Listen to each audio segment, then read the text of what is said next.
make sure I'm recording because last time I didn't. And I felt bad. But we are live. So sort of reviewing because it's been 2 weeks. Does anybody want to do like a session review real quick? Just kind of recalling what happened. Just so I know like where you guys are at in terms of memory and maybe help each other remember. Yeah, so we finished up. Oh, you go. Yeah, go ahead, Thrawn. We finished up Argynvost, and came to the Wizard of Wines, where we rested. There was Zavik's creator, quote unquote, who wanted him back for dinner at Strahd's, and we went into the tome to talk about or it was the wedding. I also remember the Drake got addicted again, but was able to respond to Draconic. Yeah, you guys are like the opposite of rehab. well, to be clear, that's Aya is the opposite of rehab. Mm-hmm. Okay. Fair enough. Then, unless anybody else wants to add anything, I'll just pick up. Just that we had done the prior session book as well. Then we'd also done the first bit of Amber Temple, where we learned about the deal that was made a little bit. Did anybody have any sort of questions?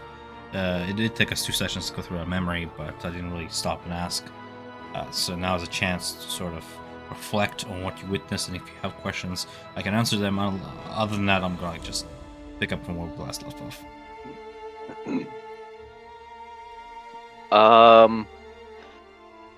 So our previous characters got invited to a dinner. We got sidetracked with the swamp. Lots of stuff has happened in between. Yeah, a week and a half has passed. So A is really the only original member from who has the original invite, but Aya, or Ivan, were you changing characters or no? Or am I just... Don't worry about out of game stuff. It will when it becomes relevant. Well, I was curious because it's like, does it make sense for our characters to do this like dinner, or are we going to our to Ravenloft to just like check and recon and like try to find the bones still? Is sort of D&D, and you can do whatever you want, right? I'm hoping we can ship of Theseus our way through this, where like I'll assume there was at least like some parchment given to the previous party, and we're essentially taking it off the corpses / remnants and transitive propertying our way. Like we have like an invite that we just present. You can also make your own invite, right? You can make your own cause of seeing Strahd. Right? That's true. Say None if of you us were have ever like tried to talk to him. to wish for an audience with the Mayor of Vallaki, you wouldn't wait for an invite from the Mayor of Vallaki. You would just attend the manor and wish to speak to him, right? Oh yeah. I just meant that in this particular case, it seemed the least confrontational. Right. An invitation is nice, but I wouldn't call it necessary if you play your cards right. It all depends on your attitude toward it. Yeah, because I know he's very like bougie and everything. I don't know if we show up, he's like, I didn't invite you guys. Like, I invited the other people. Who the fuck are you? Okay, and so that's what I meant. Bounce off from that. Then what? Food for thought. Be like, here, I'm here to loot your shit. Okay, you cool. Vampire nerd. You have to be a bit more savvy than that. But unless you have any questions regarding memory and stuff, I'm just gonna keep going with where we last left off session. Yeah. Yes. Yep. Cool. In that case, we put something a bit more jovial.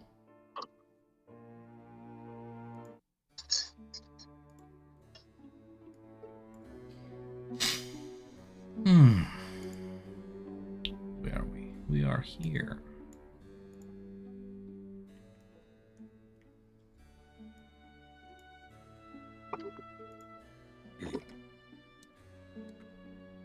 A joyous melody sings from the pipes of Castle Ravenloft's grand organ and wakes you from a deep, restful slumber.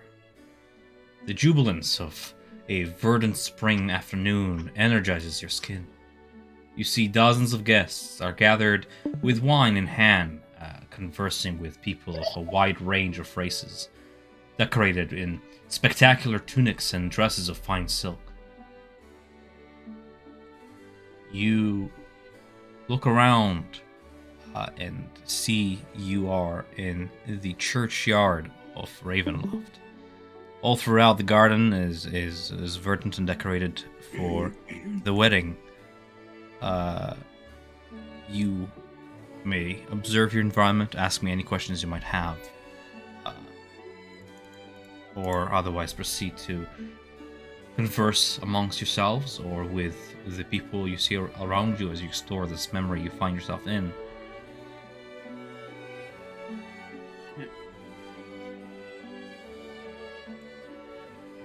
Well, I will look at the rest of the group. So, last time we brought something back from the temple. Are we looking to try something similar here at the wedding? Change things? Prevent whatever disruption happens from Strahd? I mean, it's not, dude. No matter what we do here, it's not going to prevent what happened.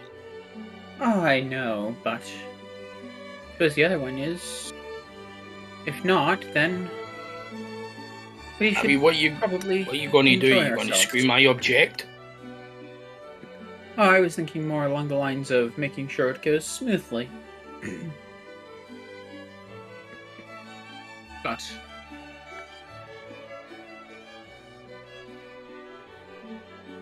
and Yeah, potentially cause some problems for someone over there.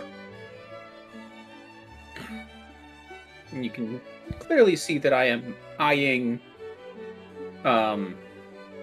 Rahadin. Indeed, a few paces toward the north wall, you see several Dusk Elves amid what looks to be a collection of bards or holding a variety of stringed instruments, a quartet of sorts. And among them, Rahadin speaks to a much taller individual, his hair long way past his shoulders and waist. He still wears a thorned crown made of organic, natural wood, like the antlers of some great majestic elk. He holds on to his stave and his clothes. For those of you of a Dusk Elven lineage, you would recognize them to be noble, though a bit tattered and worn, as if he has spent some time here in the castle. To his direct right stands another elf, blonde with a orange and bright mauve sort of palette to his clothes, his hands gently placed behind his back. He stands shoulder to shoulder with the taller elf, as if acting as his liaison or guard of some sort.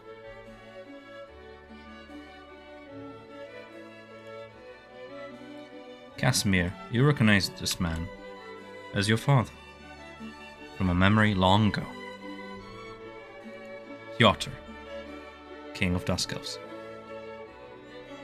He was in life.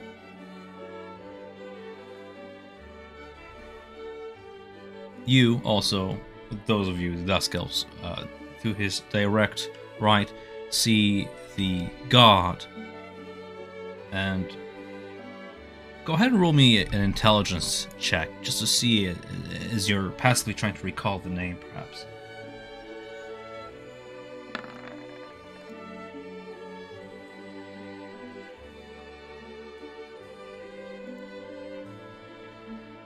Ramirez, the memories are foggy. Your very recent resurrection from undeath has mired the mind and has formed a little bit of a memory block. However, Casimir, you remember the name, which I whisper to you.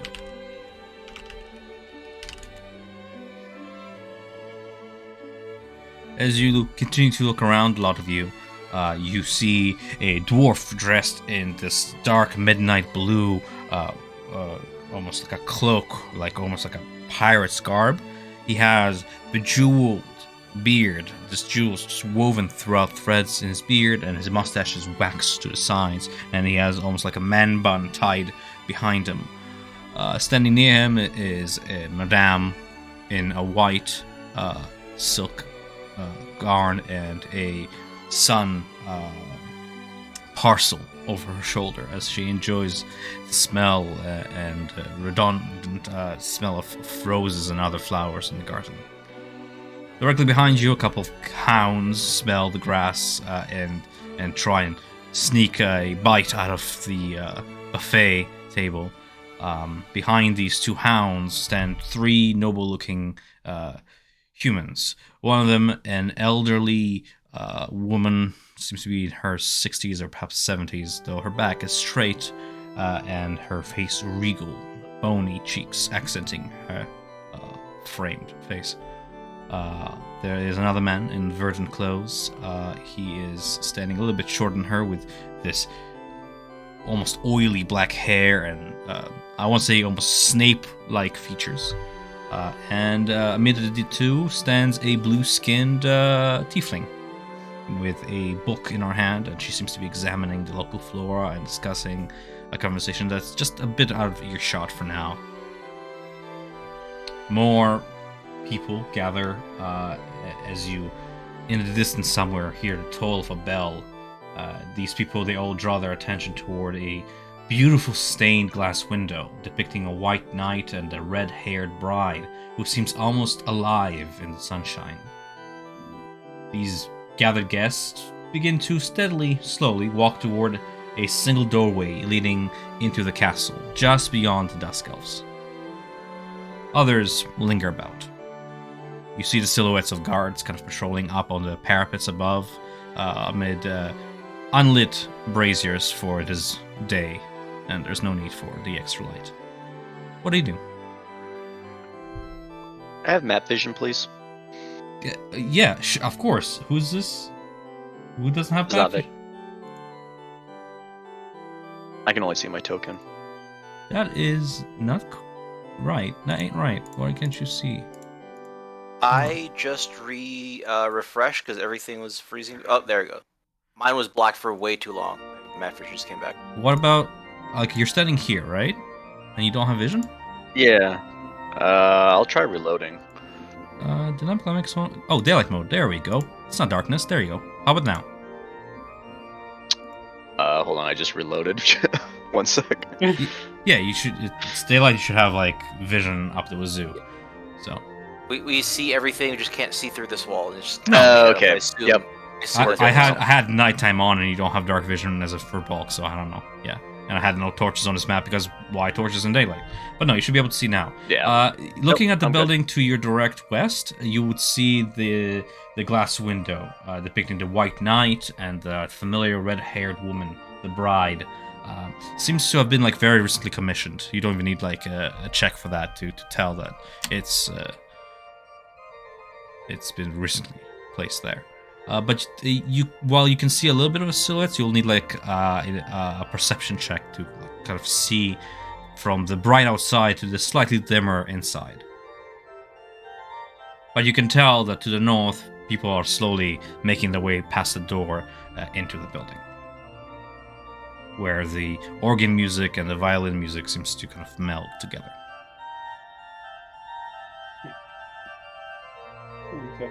Well, You what? probably get in. Well, you no. Wants to see things. You know, and try to talk to Rahadan. See what he has to say. If I talk to him, things could go badly. Yeah, but it's not the Rahadan you know now. It's the Rahadan before.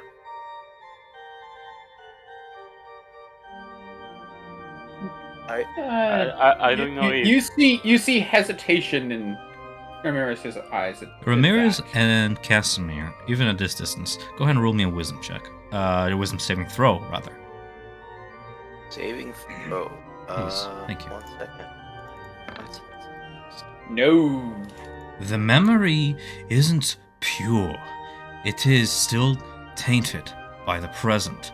And even though you look at Rahadan and has he appeared in life years ago, you can still hear it. You can still hear it, Ramirez and Casimir.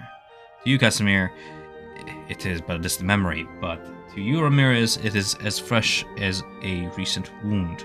A deathly choir. Your mind seems to almost blank by the screams of thousands of people. Unfortunately, you take 3d10 psychic damage, as for just a moment, you are engulfed in slightly resurfacing memories. That's 7.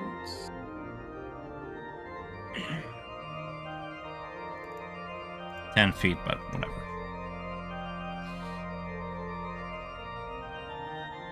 The screams fade away, and then the memory becomes jovial and sunlit once again, as Rahadan seems to peer over his shoulder and look at the group of you, and offer you a cordial nod before returning to conversation with the Dusk Elf before him. The Dusk Elf before him doesn't seem happy to have this conversation. It seems to be as on edge as Casimir and Ramirez would be. So I would walk over and grab a. I'm assuming there are drinks of some sort available. Yes, the buffet has been laid out with all sorts of really good smelling food and wine. Alright. Yeah, I will go ahead and grab one of the drinks and start making my way up. Sure. As Ramirez is making his way up, does anybody else wish to do anything else, or do you follow? I would do so as well, trying not to be obvious and making a beeline for King Barov. Just trying to make idle chit chat, but desperately just trying to have a moment with his father. Yep. You said Barov. Sorry, Piotr. Yeah, sorry, I was. You would know that, unfortunately, the King and Queen would not attend this event, for they have long passed away. But he's so King of the Dusk Elves is separate from King Barov, right? Barov is Strahd's father. Right. That's what it was. Gotcha. Just remember. Hence Barovia named after the father, and Ravenloft named after the mother. Yep. Okay. Javik. Cannot seem desperate. He'll just idly have a conversation, just idle chit chat with these people, so he doesn't, make a direct line for Piotr. Sure. The lady dressed in that ruby red dress, rather marvelous that she is, turns to you with a rather flirtatious smile and says, "Well, aren't you a curious little thing?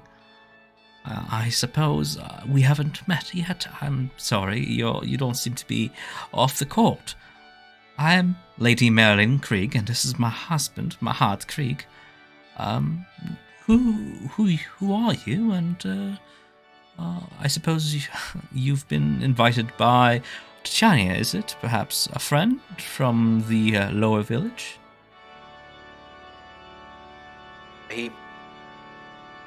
I am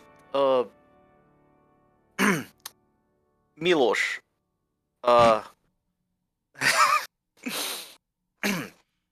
That is an exquisite name. So exotic, I say. Must be from a quite distant land. We don't see your folk here around. Of course, the King's Ward is a familiar sight, but to see so many of you gathered here today, that is quite exquisite. Quite exciting to meet new people. Tell me, what can you tell us about your oh-so-distant land? Anything interesting that our cultures could share? Oh, yes. And Casimir would, grasping for things, talk about the proper way to prepare a corpse to be harvested. Just because it's the first thing that pops into his head, and he's just trying to not make a beeline for his father. Mm-hmm. So, you take the body and you put it in the sun just long enough for the sofa. Like, not appropriate, like, small talk conversation. Yeah, Just as he's like talking What about are you that, talking about? Are you talking Brander- about cremation Yeah. or some shit? No, he's talking about cutting up bodies. Like, Brando's just going to look at the table. Is it just wine there? Wine, food, snacks, hors d'oeuvres. Yeah, so just wine, no other alcohol. There is a fair selection of ale. You can tell that while you do Yeah. recognize some of the casks to be of the Wizard of Wine, for they still exist in this time and day, there's all matter of gifts, wedding gifts that have been kind of shared with the buffet as well, being brought from all over lands that neighbor Barovia. Are you looking for anything specific?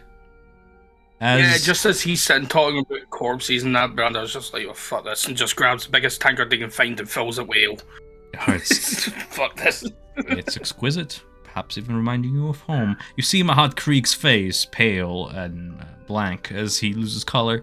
The conversation, and Lady Marilyn just kind of grabs his arm. The conversation is going as well as you would expect, discussing corpses at a wedding, but eventually the conversation politely shifts away from Casimir as to bow and say something along the lines of like, we better attend to the other guests and see what other interesting people we can meet. This was a pleasure, thank you. And they just kind of make their way as far away from Casimir as they can for now. He's been like just even half paying attention to the Yeah. conversation, always just like sideline glancing at the King Piotr. So he's just wrote saying like something that comes second nature to him. And he as they walk like, that conversation would not. Yeah, Brando just looks at you and go, you're a spooky bastard. Fucking hell, dude, that's what the fuck. I wouldn't even know what I was talking about. That's a bit much, though.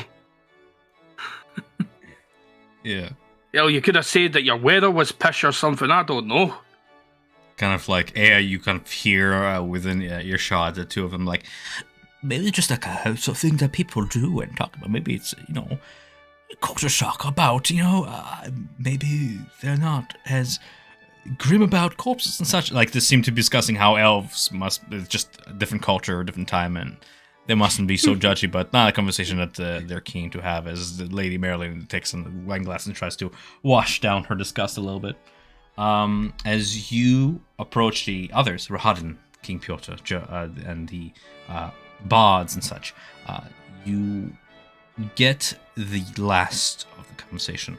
Rahadin, rather taunting voice, seems to be speaking that, it's a privilege to be attending such a historical moment. It would be a shame if something were to happen and you and your people were to face repercussions. I trust you will be at your best behavior and not to ruin my brother's wedding. To which you can kind of hear Piotr say, Your brother, you've betrayed your people, Rahadin. You have lost yourself. But no, rest assured, we have had enough of war. We are here only due to courtesy. On Tatiana's invitation, nonetheless. It seems that not all humans have lost all sense of decency and decor, but I've had enough of this converse. Please, leave me. With pleasure. Then Rahadin turns to a lot of you. Enjoying the celebrations, are we? Yes. Aye, fine party, seems a you little go. bit tense there. Is everything okay? Problem? Are we expecting a problem? As Strahd Chamberlain, I'm simply doing my duty to ensure that everything goes as, how did you say it before, smoothly? Doesn't seem to mask the fact that he seems to keep a sharp ear and keen on our conversation throughout the courtyard.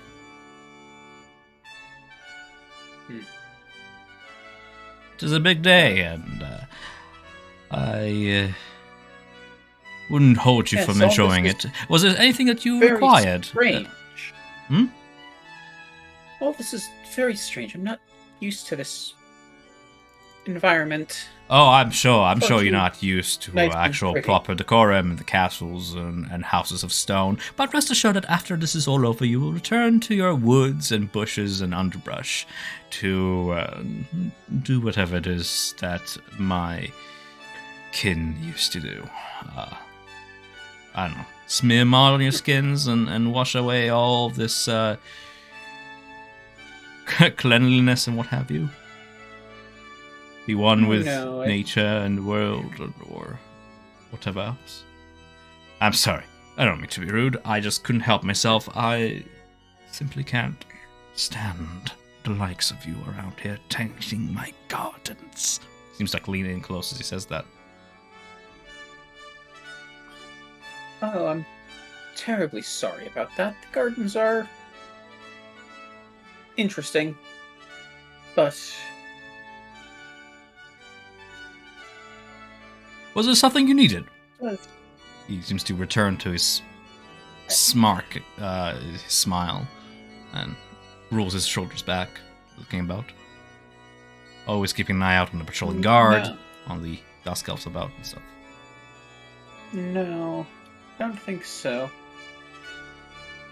Enjoy the wedding then. Radin doesn't seem keen on keeping the conversation going. He briefly inspects a lot of you. Your noble's clothing that you got dressed in when you first arrived in this wedding, when you first had Dear Dawn dress you, and does a brief inspection and seems only half impressed. But nonetheless, does any of you, I'm going to give you the chance here, do any of you hide your weapons about you? Can we? You can try. Unless I walked in here with my staff, I would say I'm completely unarmed. Yeah. It don't think looks, I could it get looks away like your with staff carrying as a if it's like a two-handed axe. walking cane and scoffs at Yeah, it. yeah. I would have Torchbearer's reach kind of clipped to my belt, as it's just a torch in general. I suppose a man is not complete without his arms at his side. Sort of like an embellishment to the man. But for your own sake and good, keep that blade and that thing, whatever it may be, sheathed. Am I understood?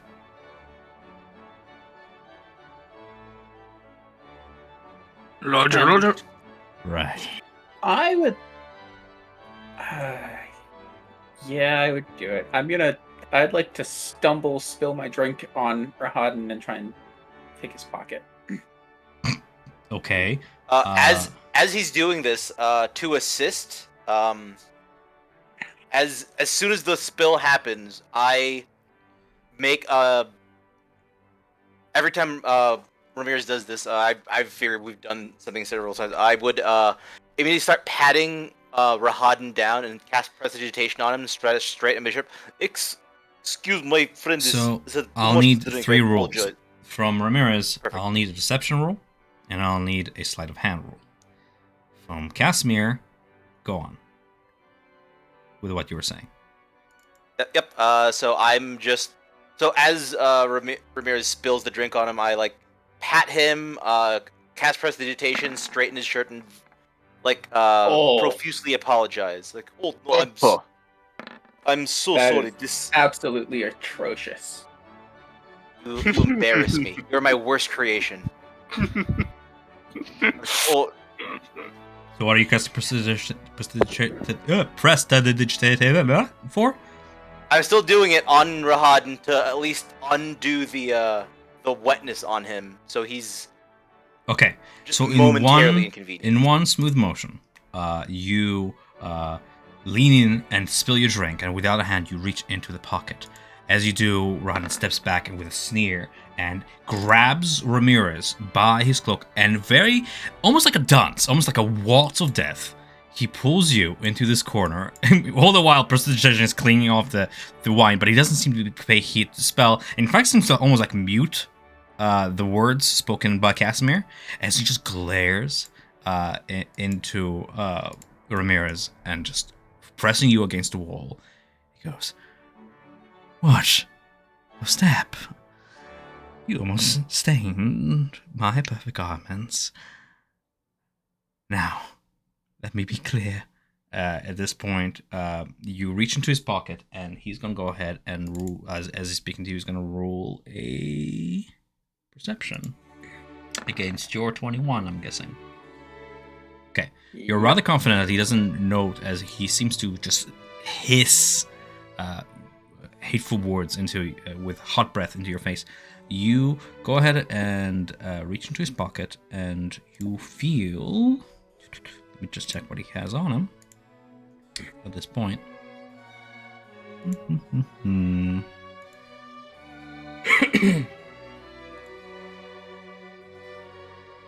You feel a small pouch filled with some sort of like a dust, like maybe sand or something. It is small enough to fit delicately between your fingers and for you to quickly reach in and put into your pocket. As he finishes, best not do that again. Mistake me not, this is a grand day for my brother, and it has been some time since the war. But my blade hand, oh, so itches to end another life. And I've ended lives for less than this. Yes, you have. Consider yourself cut terribly off from the sorry. booze. Please, head inside, sit in a corner, and ensure that you don't spill wine on the other guests. I understood. Of course. He lets go of your scuff and then begins to walk away. Held in your hand, my guy, is once you take a moment to kind of look, you see it is a sack full of a few pinches of some glittery sand. It seems to be almost like ground up glass. Pocket sand. Do you wish to do anything with the object in your hand? As Rohan begins to sort of walk toward the inside, the indoors. For now. Past the doors, closing them behind him. For now. I'll hang on to it for a bit. I'll kind of put it into a pocket. Okay, if you're not going to identify it on it, you can just add it so I know what it is as a powdered glass, and then add the number 25 to it so I know the amount. Thanks. With that kerfuffle being done, the rest of you, do you wish to do anything? Continue. No, I would say continue. Continue where? Where do you head? Gate. To the Ins- inside. As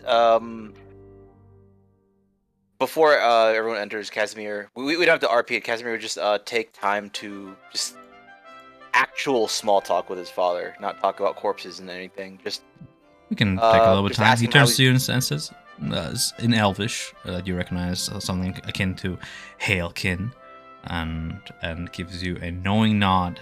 Roll me insight if you don't mind.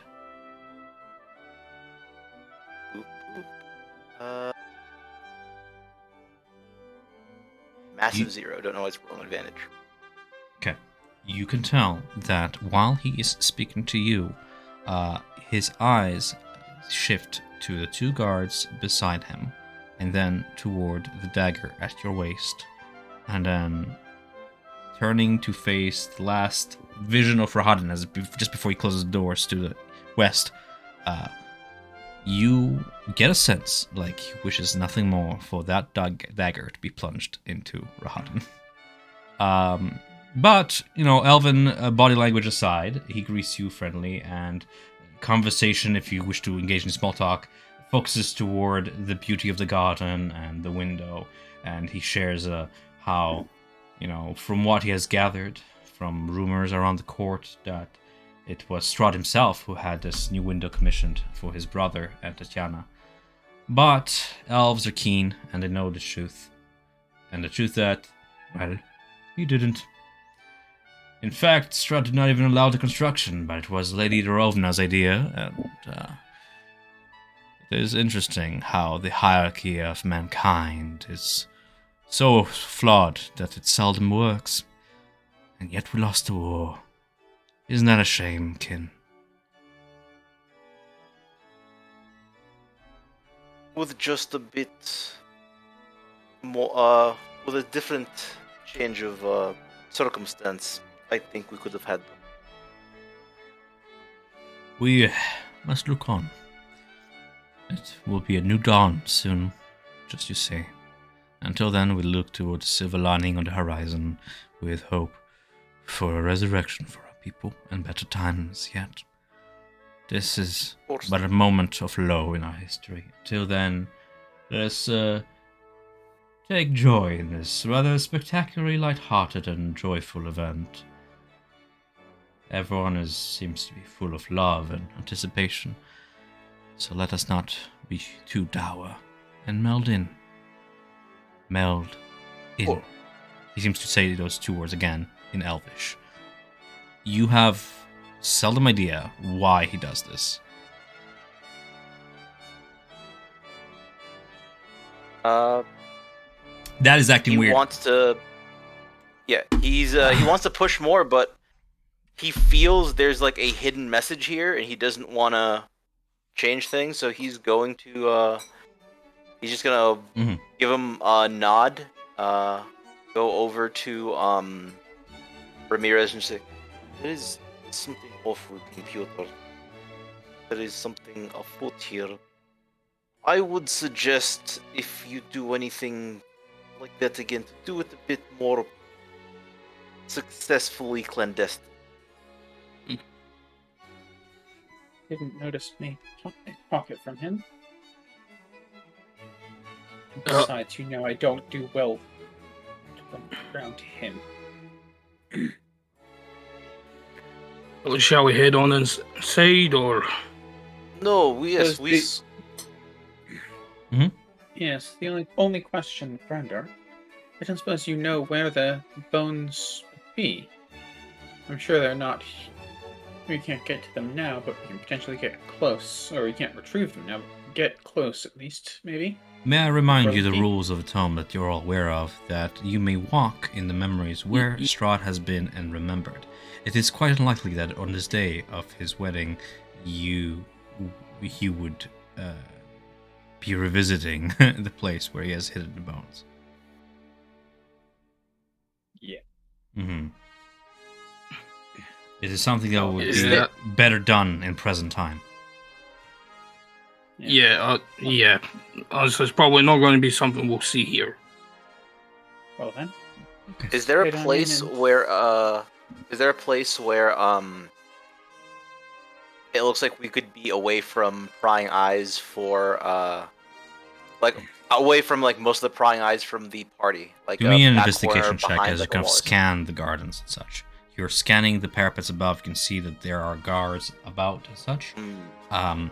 You with a why you rolling with advantage? I always roll an advantage just in case it's an advantage roll, but I always just take the first number. Okay. It's confusing to me. You can always just do.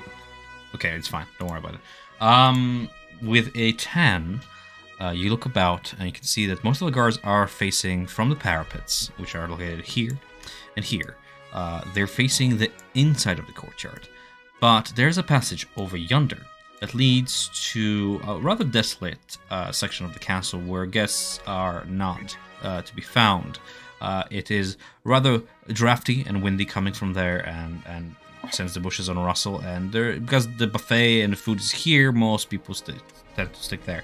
But from the arches beyond, and this cobblestone path seems to be melded into shadows between two buildings.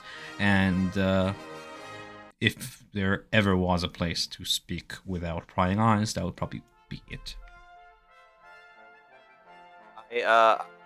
I walk off and I just give Ramirez a quick like come hither motion. And of the rest of your party? And if I see the rest of the party follow, I just give them a quick like back off, or like this won't be long. Okay. As you Like guys a quick open hand. head eastward toward what looks to be a cobblestone path that proceeds even onwards toward an overlook, you can see that the castle that sits on a stone pillar is thousands of feet skyward. Below, the entire valley of Barovia and the village of Barovia, minute in the distance, can be seen lit by the sun, and you can see the entire eastern reach of the land and the forest beyond and the mountains range. It is a beautiful view from here. Judging by the sun, it's about midday. At a glance, do any of the guards look to be looking over this way, or any of the guests? Just for the sake of context, Actually, with a 10, you'll be able to tell that the guards are standing here and here. Okay. Right. So he'd walk all the way to the edge, keeping an eye on the guards. For a brief moment, you can see one of them kind of turn over the shoulder, and you can hear the clank of a full plate metal. But I mean, it's two guests speaking in private. They're gonna keep an eye on the greater mass that is following the toll of the bells to the west. Go ahead. I was like, for both of our sake, I think should not be seen by your brother. This is the best I can do. Do with it the best you can. And he would cast invisibility on him. And as soon as he gets the spell off, in case it gets their attention, he's going to pretend he's peeing over the edge. Back to the guards. In case he looks over, he's gonna tell them to ask for privacy in case they do look over from him casting the spell. And then as soon as he's done casting the spell, he's just like, oh, I've always wanted to. Okay. So, by your touch, in case they look over. By your touch, what happens is that Ramirez turns invisible. So for the sake of this, while you're concentrating on the spell, he is completely invisible. However, you can see one of the guards yell at you like, "Hey, no, goddamn savages!" And then you can hear the clink of armor as he heads away from parapets, first southward, and then you can hear the clink of the armor as he very quickly rushes through the building and ends up past a set of doors over yonder. I mean, you don't need even to rule the deception here, because whether or not you actually pretend or not, he is not gonna have it. He briefly glances about, trying to see where your friend went, but you pissing over the edge is a greater concern here. He's just gonna grab you by the arm and he's gonna be like, oh, "Goddamn savage, come on now," and he's gonna drag you off. There was no chamber pot. I had many glasses of wine. He grumbles something along the lines of if I wasn't under Strahd's orders to for the sake of Tatiana, honor her guests and not just throw them in jail. And then he leads you off back toward public space. That being said, Ramirez is invisible as you hold on to concentration for the next, I believe it's an hour? 1 hour. Yeah. There's the whole hands up, not resisting, apology. I'm sorry. This is the wine went right through me. It was quite delicious. For the next Should have some. 5 minutes, you are led to a section of the castle and are shown an outhouse nearby. What is the rest of the party doing? I would be making my way back over towards them. Okay. Well, I mean, They have some time to do things. I'm invisible. So what is the I rest of can't the party doing? I would just get ready to go inside and just kind of wait to see if anything unfolds, just to get a better idea of the. Things are constantly unfolding. There's chit chatter they're- and Joel. Everybody's quite excited for this wedding. And one by one, people seem to be heading through a set of doors over yonder. Javik. I would just go through the doors and try to pick a seat out. All right. While they are waiting, I will be looking at the window.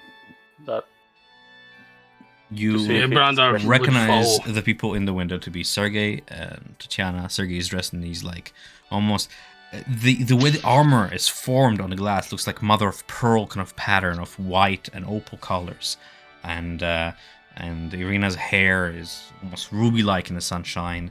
If you're looking past a set of windows, you can see several silhouettes. A nearby guard stands about 5 feet away from this window over here, where you're standing at, and you can clearly see the Von Zarovich kind of silhouette up to the armor. The winged pauldrons that look like a set of raven wings. But there's more people beyond it in the light. It's hard to tell unless you roll me like a perception check, or are you looking for anything specific? Javik, and Brandar, as you're making your way. Oh my god, my map is glitchy. As you make your way inside, standing in the shadows of the chapel, towards the curtain wall, you enter the cathedral-like chapel, capped by like tall, like 90-foot tall domed ceiling, raised by these towering archways. This place is humongous. The white and blue marble walls are wreathed by strings of flowers and vines, and the decadent smell of a feast wafts down the hall, blending in with fresh air and a symphony of flowers from the garden. You see guests filter into rows of chairs set to face the ceremony along the east wall. Standing at the front of the room as you pass, next to an altar carved with like a bas relief of angelic figures entwined with grapevines, you see Sergei in like a white coat, decorated with a golden set of tassels and a priestly pendant on a cerulean ribbon hanging from his neck. At his waist is his sword, just dazzling in this chromatic fragments of sunlight gleaming through the painted glass behind him. On his right, some of you will recognize from previous memories, is Lady Ilona Darovna, the High Priestess. She's wearing blue and gold priestly robes, standing poised to officiate the wedding. To Sergei's left, Strahd stands proudly in his red armor with golden angel wings and a heavy black cape, a general's uniform. As you take your seats, you watch him watching you. As you enter, take your seats with a vigilant gaze. He curtly nods, but he is... To call it a smile would be giving it too much credit. So Strahd, Ilona Darovna, Sergei. As you take your seats, do you do anything? Because you're the first ones in the room, Brandar and... I just look to Brandar and just kind of quietly whisper to him, say like, excuse me, this looks like the only time that we might see Strahd uncomfortable and in actual pain. Well, let's not hope that's not true. No, hopefully. Looking at this guy here, Yeah. recognize him at all, or? One man seems to catch your eye amid the crowd. Do you recognize his name? What did you ask me? Do you recognize his name? No, do I recognize him? Like, at all? No, not from previous memories or from the present. Though you do recognize his clothes. They are of Barovian nobility, and there is a crest of a lion kind of decorating the side. One of his cloaks with a chain and furs at his neck, and the cloak goes down to one of his arms, almost like hiding it away, and along it in like this silver upon black is just this majestic lion. Seems to be one of the noble families of Barovia, or perhaps some decent land nearby that was invited to the wedding. There is several men, 3 you can see around him, seated with similar looking uniform, more casual than a guard's uniform. But do me 2 things.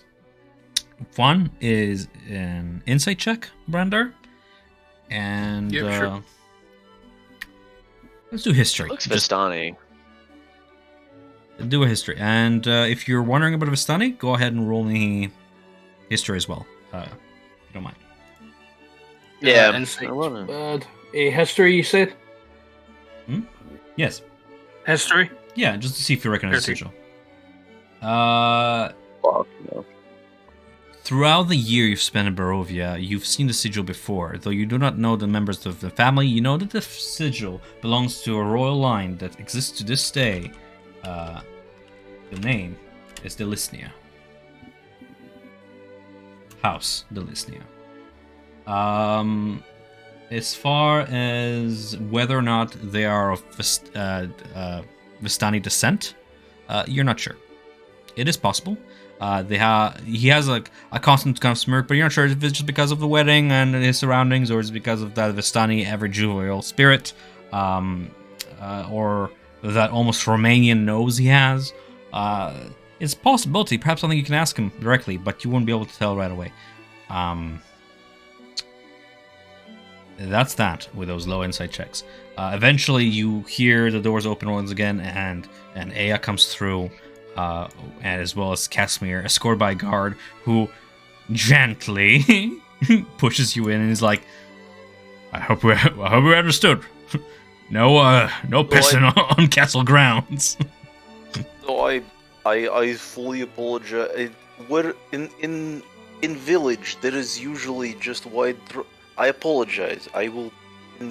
You do good work. Just like just a hair drunker than sober, but not fully drunk. And like thank him. With a gauntlet hand, he just kind of waves you off and returns his attention toward stepping inside, and he's gonna take his place like with his body over here, and you can see that they're openly like exchanging like, "Can you believe this guy? Yeah, right. Pissing on castle grounds, savages." Whatever, I don't know. Role-playing minor NPCs. Yeah. It makes sense. Yeah. Small price to pay. We have an invisible PC now. Yeah. Anything else that you want to ask me regarding this guy, or if you want to interact with him, feel free. There, you can tell that the crowd is gathering, and the people from outside are making their way inside as well. There is a few moments before ceremonies begin and such. I would actually. Does Strahd look like he has a weapon on him? Yes. He looks like he's decorated for the ceremony. He has a ceremonial sword at his side.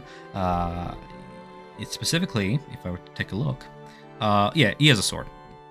It's sheathed. You can't really tell the full length of it from this distance, but yes, he's armed.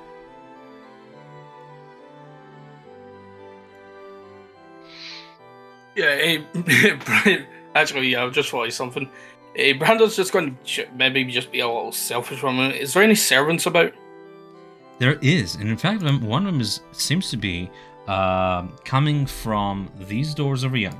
He's just now closed them gently, it's not making any noise, and he seems to be looking about the room, and actually catches your eye and begins walking towards you. Little Yeah, boy. Brandon just kind of sniggles the room over. He opens him up as if to say something, but then sees that you need something, and he says, yes? Yeah, Brandon's just going to be a bit selfish for a moment. He's just like, I don't suppose you could get me some tobacco as much as you can? I'm a bit of a chain smoker.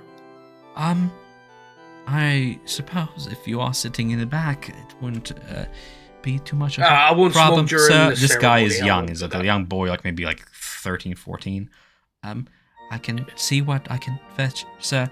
Are you here on behalf of Tiana? She actually sent me here to speak with you and the rest of your lot. And he seems to be like taking a gander around to spot the rest. Oh, odd. You seem to have mentioned 5 of you. I suppose I'll get whoever's here. I'll fetch you the tobacco and bring it to you. You will find Tatiana over in the back room. She's just about ready. She seems a little bit nervous, and I want to speak to you, if you don't mind. You go ahead. I will find you and bring you that. Any preference of flavor? Just the strongest stuff you have. Strong. What are you smoking weed in a wedding? Can't handle this No, shit. he's not going to smoke in the weed. But no, I want to smoke one thing razor that blade. No, I'm just thinking, because one thing I asked you ages ago was like about tobacco and Barovia, and it was just basically, yeah, it's just whatever leaves you can really find. He wants to try and see if we can get tobacco back to him. I do believe Monsieur Glitterbeard has brought a gift to be shared by both groom, bride, and guests. I can see what luxury I can fetch for you, sir. I'll be right back. Again, it is these doors, and he points over the doors over yonder. And better hurry because ceremonies are about to begin. Yeah, we'll go now. Ta-ta. Let's move. Okay. Yeah, he's just thinking, wait, we can take stuff back. Yeah.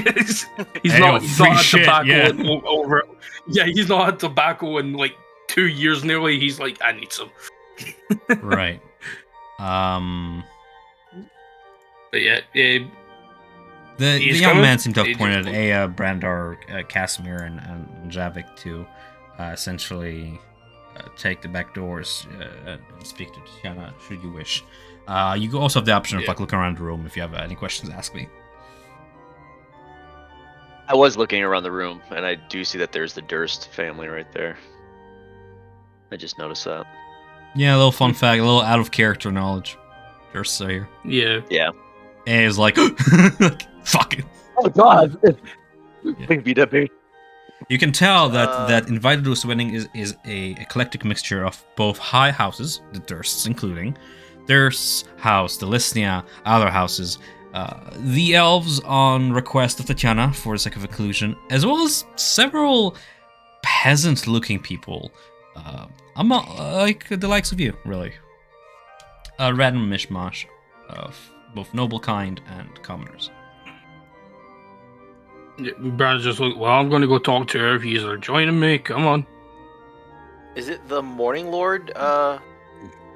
Is it a religious ceremony, and is it the Morning Lord? I assume because of the sun. Yes. Thing, So the specifically, I can Yes, it is the Morning Lord, a rather, to those of you from outside of Barovia, a rather primitive version of the Morning Lord, Lathander. Before he was known by that name, perhaps. The imagery is still there. The image of life, rebirth, sunlight, light, and other holy divine elements. It seems to be that whatever the Church of St. Andrew is, seems to pay worship and heed toward the sun as its primary idol.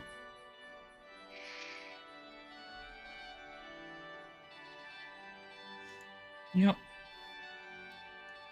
Well, assuming that the doors open or closed? They're closed, but you can go through them. Yeah, but I'm invisible. So I'm gonna wait until someone else opens the door so they don't have an invisible person Yeah. opening a door. Let's I'm go. seeing what the part does. If he's coming. Yeah, Branda's just waiting to see if the others are coming with him. Sure. And he Gingerly. No, I'm steps right through behind. the door. Mm-hmm. Roll me a dexterity saving throw.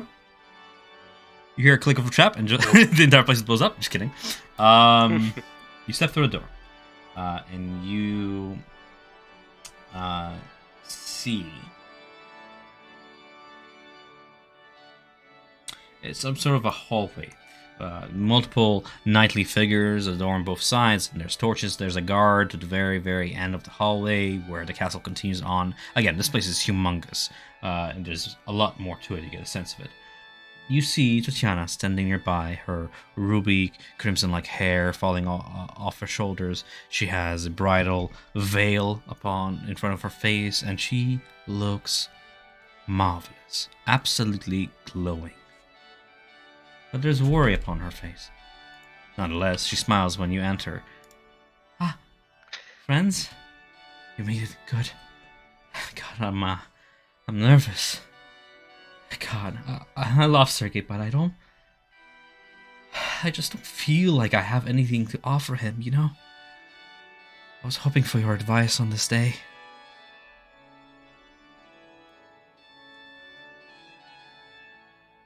I mean, why do you think you got nothing to offer?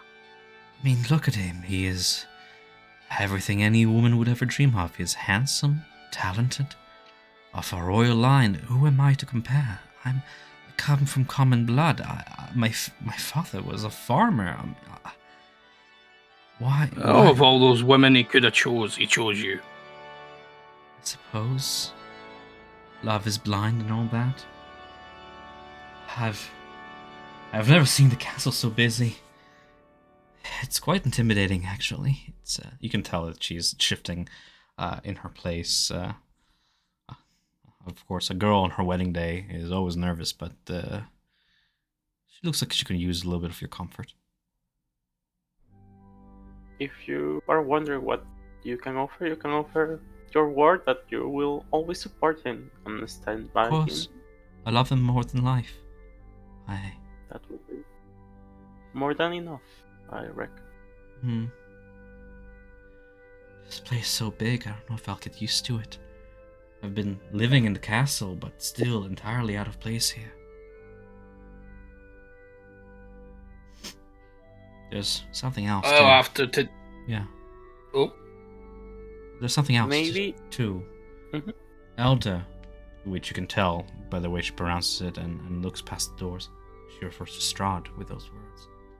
Elder has been distant lately, cold even. More so than usual. I'm worried that he does not approve the union.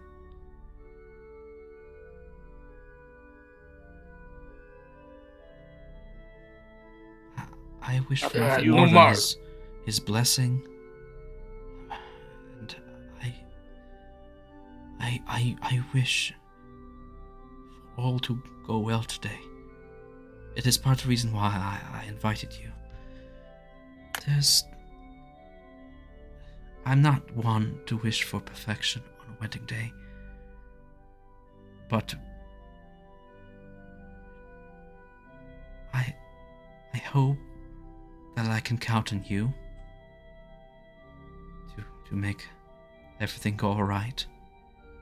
I will do my part and hold on to decorum and do the best a farm girl can do while marrying a prince, but God, she just shakes a little bit. Nerves. You don't even need an insight check for this one. in the end, you may seek Strahd's blessing, but in the end, the only opinion that matters is his. He just indicates to Sergei. Maybe. But still, traditions dictate that the parents should grace the wedding with their blessing. Unfortunately, of course, Sergei's parents are no more, and it's quite a shame. I was truly looking forward to meeting them. They sound like such great people. But fate would have it that I would not. And Strahd, he is, in a way, the eldest, like a father to him. Maybe Like a something father to me. superior Maybe something superior could give you a sign. Something beyond Like the the gods? father figure of Strahd. Yes, Like the Andal gods. himself, divine as he is, coming from the sky to grace me. Perhaps, Not but that's so not grand. enough. Strahd is family. He's like a father to me. The gods, they may grace me with a husband, but only Strahd can grace me with his approval. Yes. At least I have Even yours. if he, Mm. even if he didn't approve, I think Sergei's the type of man that would choose you over all this. Why do you say that? Why would he have He would- choices? We are meant for each other. No, you're meant for each other, yes, but I'm just saying, like, if you said you feel like Strahd doesn't approve, but if it was a case he didn't approve, I feel Sergei would choose you. I just feel like I'm not. Don't you think? Not good enough in Strahd's eyes to marry his brother. But thank you. I hear what you're saying. Your reassurance is touching. I have a slight request. Sergei and I have one thing of many in common. My father is not here today to see me on my fateful happy day. I have no one to walk me down the aisle. I really settle my nerves. And if one of you would be so kind to act as someone to walk me down the aisle in his place. Yeah, I could do it. If you have me. Of course, we commoners must stick together. Well, the noble of Barovia wage their political wars and all that. We are the seed of the land. I wish to see Barovia anew, united, both common folk and the noble kind. And what better symbol it is than to have someone like you, who came from nothing to walk the future queen of this land down the aisle, don't you say? I think it'll be the start of something special. I think so too. I think, yes, Barovia is destined for a bright future. Thank you. She smiles and takes Brander by the elbow, which is awkward because he's hella short, and nods to the three of you to sort of like, if you wish, like she's reassured, she's pretty confident, now kind of holding her head high and trying to blend in with the other noble kind. If you wish to take your seats, you may, or you may walk behind her awkwardly as she takes the aisle, but you begin to hear the organ music from further into the castle fall sort of muted as two men open the doors, one to each side, and reveal the bride to the groom.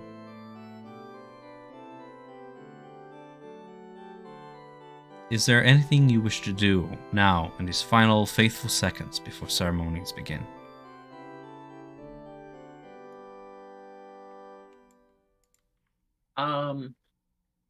I would like to kind of just whisper in Tatiana's ear. Jesus Good Christ. luck. We're proud of you. She just Trying- jumps, trying almost, to sound- almost trying to dropping her sound veil. like an elder. What was that? And just like that, like shaking with nerves and a little bit frightened, eyes wide, the music begins, and she just tries to shake it off, and with a slight waddle, she walks past the doors, shook.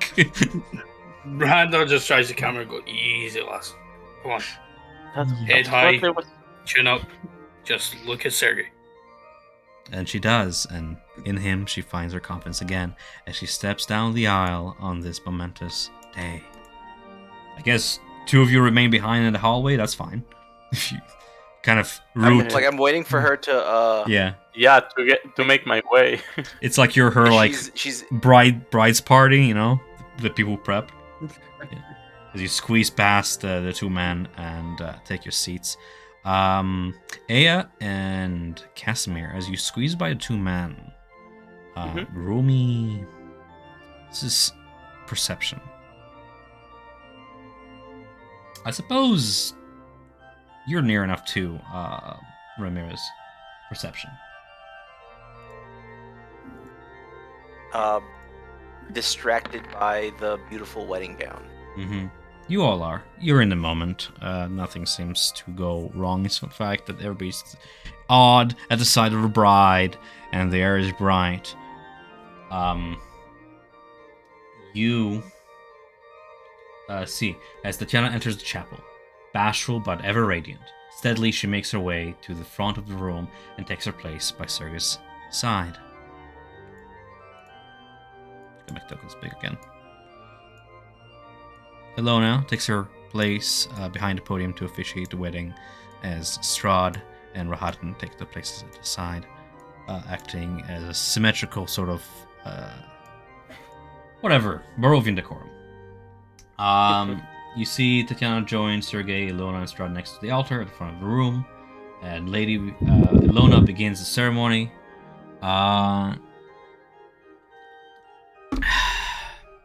It all seems to go quite well. Ramirez, go ahead and roll me a perception check. Who has like the highest perception check among the party here? Not me. I'm Not me. passive 14. Same. Yeah. He That's a wins. 13. 13. Mhm. 11. You hear it. When Lady Ilona begins the ceremony, however, at the back of the room, you hear a crossbow knock into place. You look about you.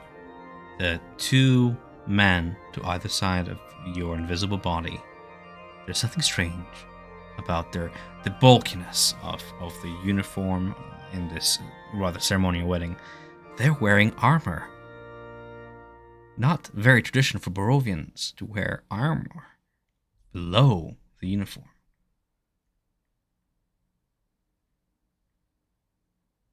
You are not sure where it comes from, but the crowd is hushed by the stillness of I'm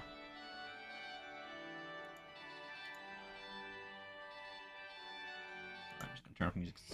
The crowd is hushed by the stillness of the moment. The silence is broken by the snap of a string and the whistle of a crossbow bolt that embeds itself beneath Strahd's left pauldron. Another fires off from the back of the room toward Tatiana, but is stopped by Sergei. Lunging forward to knock her from harm's way, the bolt instead embeds itself into his shoulder, and a flower of blood stains his shirt red. You see many of the guests begin to rise and fight. Cloud Rune. Okay. Cloud Rune reaction. I want to redirect the hit on Sergei onto one of the two with armor. The guy back here. Would that make you visible? Question mark. Not a spell or an attack. I want to roll damage. 3 piercing. Okay. Okay. Where is my... Lathander works in mysterious ways. What? You see, Pretty much. you hear a grunt as one of the men to your side drops down a moment, and you can see the arrow embed itself into him. A blossom of blood begins to spread on his lower abdomen as he clutches it. And he goes, "What?" And he begins to panic and run toward this door over yonder, and begins banging on it. And you see that as he pushes against it, it's locked from the outside. People begin to rise and fight at the doors in a scramble to flee as well. In a panic, they begin to run toward this set of doors, and you can see that they've been closed and locked from the outside. I shout Looking at... around. Oh, go on. Yeah, looking around, do we can see who's shot? Now the panic's setting. Go ahead and roll me a quick perception check as you're trying to look about and track where the sound came from. I would No, like to it see- is chaos, and people are beginning to rise around you, and you're short, and you're trying to look over people as they scramble toward the doors. Yeah. You're not sure where the first shot came from, but you can hear Strahd, like his commanding voice, pierce through all. "We are betrayed. To arms. Guards, to me. Secure the bride. Shield her." You watch Strahd give the command, and the two guards from before in like Zarvich colors take Tatiana under their shields and quickly begin to bring her toward one of the doors. So this is going to be a bit to manage everybody, but they're essentially going to bring her toward one of the doors, dragging her like this. As Strahd points with Rahadan and says, "Brother," and "Thran, to me." And they begin to make the way past Tatiana, and at their speed, they're gonna go ahead and make their way to this side of the room in pursuit of someone. That being said, we're gonna go ahead and roll initiative here.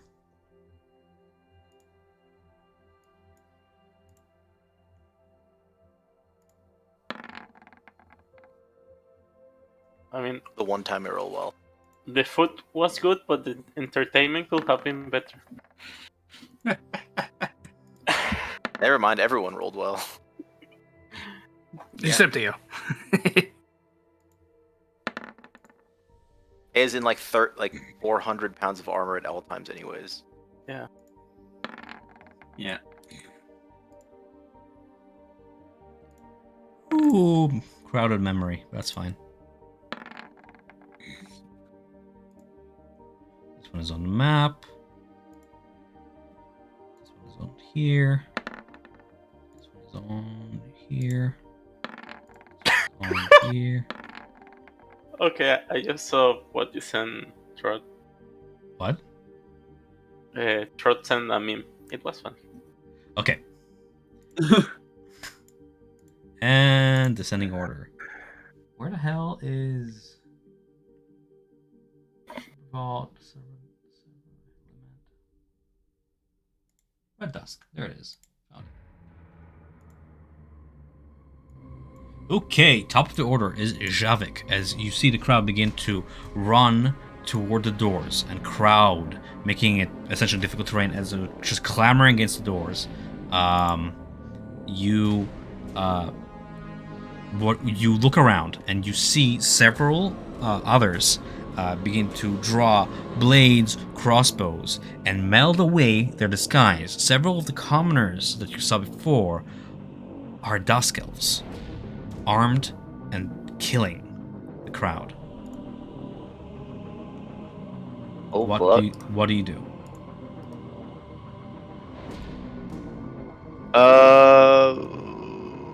You hear a scream from somewhere south end of the room as you see the man that Ramirez put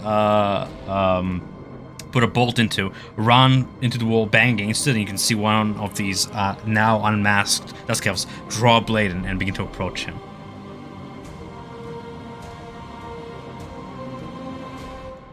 Okay, I missed that last part. Who did you say he was drawing towards to? He's over here. Huh? Oh, that guy. So this guy has an arrow in him that Ramirez put in, and as he's banging against the door trying to get out, one of the Dusk Elves draws his blade, and at the angle it's being swung, you can tell it's going to be a lethal blow if it connects. Tatiana is being escorted over here. Strahd and Rahadan are grouped here. You can see that they are facing off a man who now stands at arms. He brushes away the cape, the black cape with the silver lining upon it, and draws a blade as well, lifts it, and yells something along the lines of, "The time has come for Clan Delisnia to take its rightful place. The castle is ours. For Delisnia!" And he just joins this fray. You're not sure what the aims of these people are, but yeah. I can keep describing the room if you wish, but I'm also giving you a chance to, yeah. No, here. This fucking dude, fuck, god damn it. I'm not used to this guy. I'm used to the other guy. Let's do. Yeah. I don't have my oh fuck! I don't have my weapons on me. Fuck. You do. Can I shove this? No, I can't hide a fucking axe, a two-handed axe on me. Okay. Fuck it. I'll just rage. Oops. 3, and then I'll have my claws. I will. First, I'm going to shove this guy away from me and try to free the door. Okay, so shove will be in athletics on your side, contested by his athletics or dexterity, whichever one is more beneficial in the situation. He's going to go ahead and do a dexterity saving throw. It's natural 20 against his 16. You shove him. He actually falls prone backwards, kind of bashing the side of his head and almost dropping his dagger onto the floor as he's prone and back. Unfortunately, you can't both attack and try to open the door on the same turn, but you can start if you wish. Right. Show intent. Yeah. If there's any way, just try to finagle the door in any way that I can, but just get ready to. Yeah, you start attempting to. Okay, anything else on your turn? No, that'll be it. Okay, Ramirez. Okay, so seeing that guy who I thought was causing problems is not actually causing the problems, I will kind of dash back this way. Free action, ignite Torchbearer's Reach. Mm-hmm. And then I will go ahead and take an attack at the Dusk Elf, killing or trying to stab the guy that I let get hit.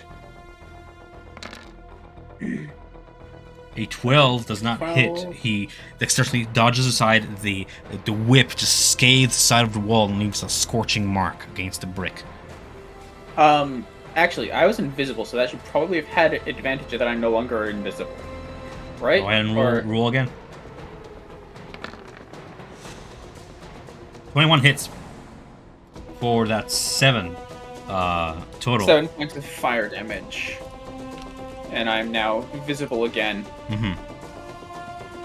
All right. And then I will do, because I have extra attacks still, so I will take a second crack trying to loop the whip around his neck and pull back, trying to scorch that. Right. You first you scale away a part of his dark cloaks, and then you wrap the whip around, and 18 hits as you pull 10 more damage against him. Yeah. And then I will go ahead and do my storm rune. Can I just say that all of them rolled the same initiative? Almost. Like, Damn. 5 of them rolled Yeah, almost the pretty same much. initiative. Yeah. Enemy block hurts. So, yeah, so after cracking my whip twice him, my eyes go a little bit glazed over as I start looking straight at him, ready to go. And that is my turn. All right, Brander. You look around. I'm just kind of bouncing off your previous perception here. Now the crowd begins to spread away from you and toward the doors. Amid the crowd, you see, as described before, the several men who previously hid their weapons draw forth swords and crossbows, and actually, you even spot a few of them dip the swords into special sheaves that, when they draw the blades, come out with this like semi-translucent green liquid, poison upon their blades, to make death even that much quicker. They begin to stab attendees, and several of them already begin to drop on the floor, and their screams begin muffled as they get trampled by the other guests. Seconds later, amid the chaos, you hear the sound of the northeast doors slam open, as dozens of attendees, Tatiana among them, flee to the garden. So, at the beginning of your turn, these doors open. Okay. Just quick question, right? I moved into my infiltrator armor, didn't I? I don't know, you manage your own sheet, man. I don't know. I'm pretty sure I did. No, I'm pretty sure I did, because that's why I'm small. Else I'd still be tall. Yeah, I'm pretty sure I did. Yeah, so... I'm just bouncing off the roll, man. Yeah. Hey, so... looking around currently can see just basically the other elves, and they're the ones that have, like, got the poison blades, yeah? Yeah. Yeah, okay. Yeah, Randa's just gonna, he's gonna just shout, he's gonna just shout out, give away the blades, they're poison! And he's just gonna reach into, like, the jacket or whatever, and he's just gonna pull out his paper box, and I'm going to take 2 shots at this guy, because I can see him. So first, Can you ping him again? I have an entire map to manage. the one Yeah. right next. Oh, wait, he's prone, doesn't he? He is prone. Yeah. He Yeah, is. I know him. Sorry, sorry, I didn't see the marker. It's okay. I'll put a marker on him. Right. Yeah. There you go. Okay, right, so yeah, he's going to move up and just basically stand next to Sergey, and he'll take shots at this one. You see Sergey draw a crystal-like blade from his sheath. This ceremonial blade looks like it's meant to kill.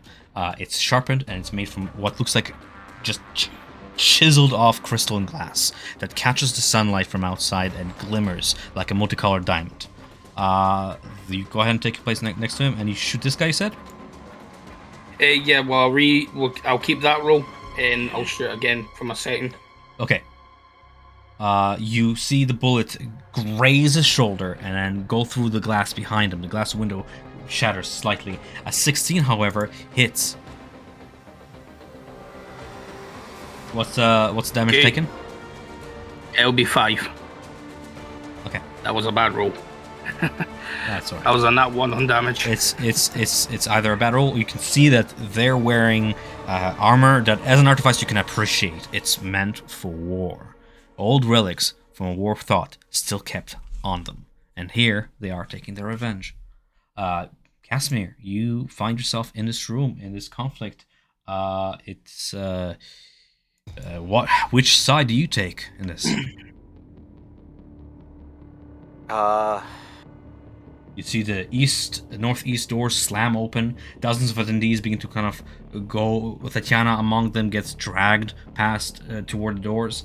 On the other end of the chapel, you see the man in that onyx black clothing cry out, "Now's the time, men! Strike down the last remaining cyst of von Zarvich line, and we shall claim this castle in the name of House Delisnia." As men on both sides charge at one another, the chapel just quickly becomes a bloody battlefield. What do you do?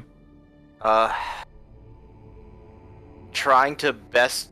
He's gonna play the long game, even though he goes against his. He's going to look over. He's gonna run over to this pew and just say, "I don't know what is happening, but we must protect.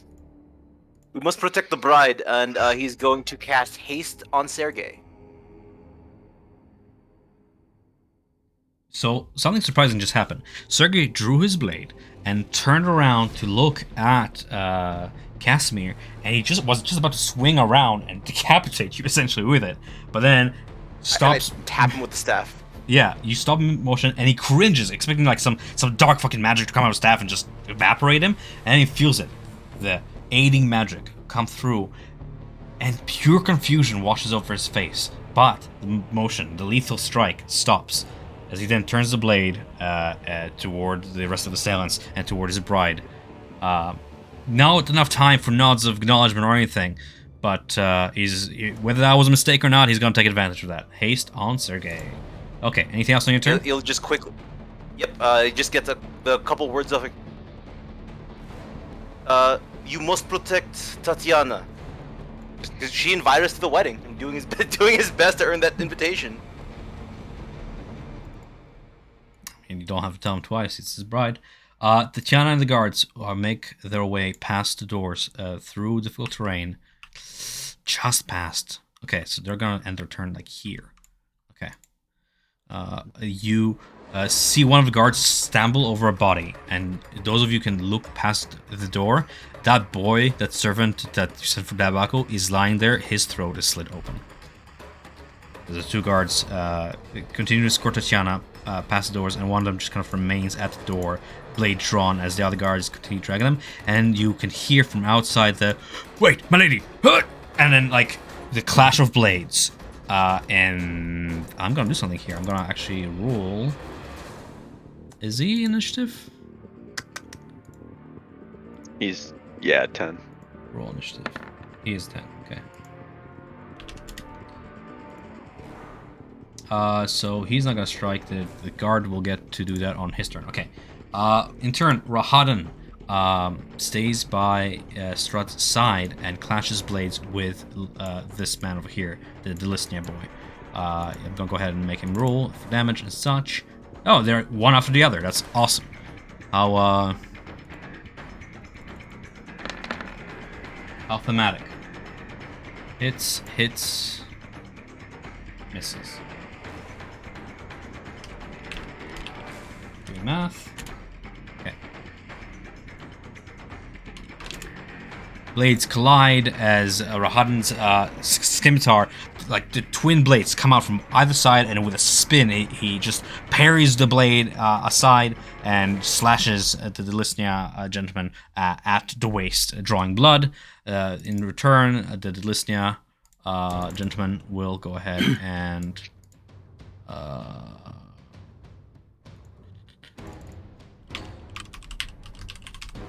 just bear with me. I love character sheets I have to minimize and such.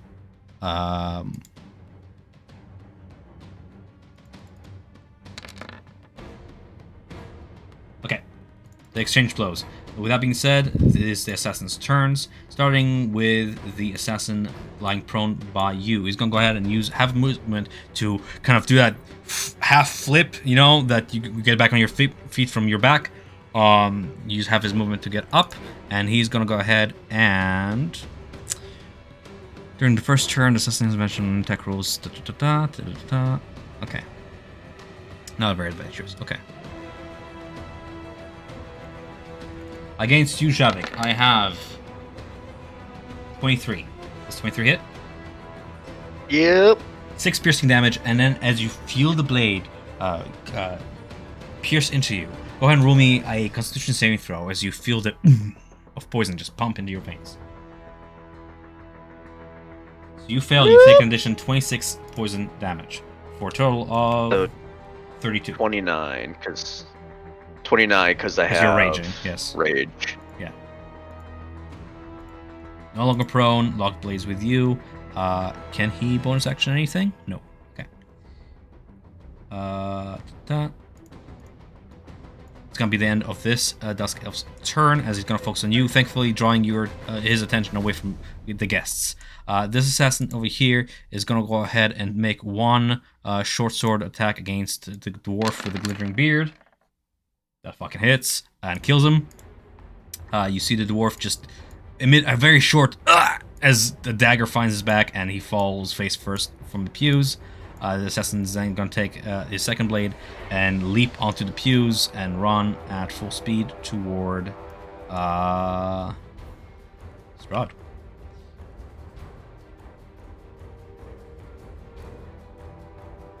He's going to stay here in order not to take attacks, and that's another short sword attack against Strahd. Then we have the elves. You hear the shatter of glass as this window by Ilona shatters as one of the assassins comes through it and rashes past Ilona, looking around the room at the most armed individuals. And he's gonna go ahead and run toward the guard over yonder. Swinging a short sword against the guard. That's a hit and a kill. Immediately downs him as a second window shatters. And over the two Dusk Elf and the guard, this one over here runs 10 feet, shatters the window, lands. It looks at the two terrified children. And for a moment you see him draw the blade and a terrifying truth washes over you. But there are bigger targets. So he's going to go ahead and rush for the remaining speed, and against you, Aya, is going to be 2 attacks. The first one is at disadvantage. I need my clever and react. At disadvantage is going to be an 11, likely. Yeah, an 11 does not hit you. And then second attack doesn't hit you. All right. This elf is going to go ahead and use the rest of his movement to come upon this noble here, and we're going to go ahead and do a short sword attack. Hits, kills. So this guy and this guy pretty much died in one turn. The last of the assassins is going to go against Aya as well, as they work together. They're going to go ahead and, I believe, 46 damage when it hits the target when the weapon has advantage attack roll, or when attacker is within 5 feet of an ally. So that's going to be that. First. No, sure, I'll go for flanking. So it's going to be 5, 10, 15. It's going to end his turn here. Flanking Aya. With advantage against Aya, it's going to be 1. For 16 to hit. And the second one for a natural 20. Yeah, do you resist poison? 16 does not hit you, I don't think so. Yeah, no, I don't have resistance to poison. Okay, so altogether you feel the 9 piercing damage as again you roll that Constitution saving throw against the poison. As the blade just finds its way past 2 plates. Failing that, you suffer a total Jesus of... Christ. Yep. 51 poison damage. Along with a 9. So, 60. 60. Are you looking? Death's door. I'm barely holding on. It's potent poison. So that's that dead. Then we have. You hear the shout of a dying man from outside from where Tatiana is. The guard who was escorting her is probably gonna get downed. Let's kill Tatiana in a memory. 7 does not. That's not with advantage. Does not hit. Second blow against the guard outside by Tatiana for 24 hits and kills. Thankfully, they locked blades and during that round, just the guard died. But Tatiana's at risk, and you can see Strahd's eyes go wide as he commands Rahadin to attend to Tatiana as he remains by his brother's side, trying to like get his honored guests out of there. He says something to Sergei as he draws his blade and in turn locks it with the Assassin of Yonder. I'm gonna go ahead for that swing, but Ea, it is your turn. Just because you are on the other side of this room, I'm gonna give you your turn while I find Strahd's stat block from this memory. Sure. Seems like I'm being surrounded and I'm pretty badly. I'm gonna cast Fog Cloud. Fog Cloud is a 20-foot radius, correct? Yes. Okay, I'll be right on that in 2 seconds as I open Strahd Vazarovich and I just minimize them. Fog Cloud, 20. You got it. All is heavily obscured by a thick fog cloud that rises from the floor up 20 feet up into the air. That is awesome. Let's put it on the map. That is your action, I believe. Anything else on your turn? Yeah. No bonus actions. Damn. It is a big area. Where do you cast it? On yourself or like? Because on yourself will be like this.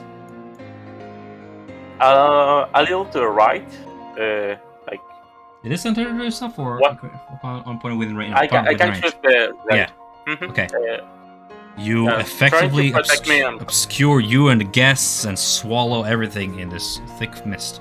Yeah. For the sake of this, I'm You, going to put you it can in. also, I think, move while it's still in there and not. Right. 'Cause you're no yeah. longer- You're I don't heavily get the obscured. It's opportunity gonna, if they take opportunity attacks, it's going to be with disadvantage. No, opportunity attacks say that you need to see the target. Is that so? Cool. Mm-hmm. Yeah. You are right. Smoke Thank you for bomb. this. I'll roam my way through the guesses. So I imagine this is difficult terrain. The pews would take double your movement to kind of leap over, but you can run down the pews. The only thing is that you see one man at the end of the pews, the silhouette of him. He's near enough for you to still see as he disappears into the fog. He was at the end of the pews, but you can run around the assassin to the south and around him in the fog and try to make your way past perhaps one of the shattered windows or something like that as everything is swallowed. Yeah, so essentially that's going to be your movement if you take that direction, yes. Okay. Yeah, I'll stay there. Okay. Trying to escape from the text. Fair enough. With that being said, top of the round, Javik. You look around the chaos. You're still raging. Locked blades with assassin before you. About half of the guests have made the way past these doors that are kept open and are funneled by the guards and Rahadin. I'm gonna say.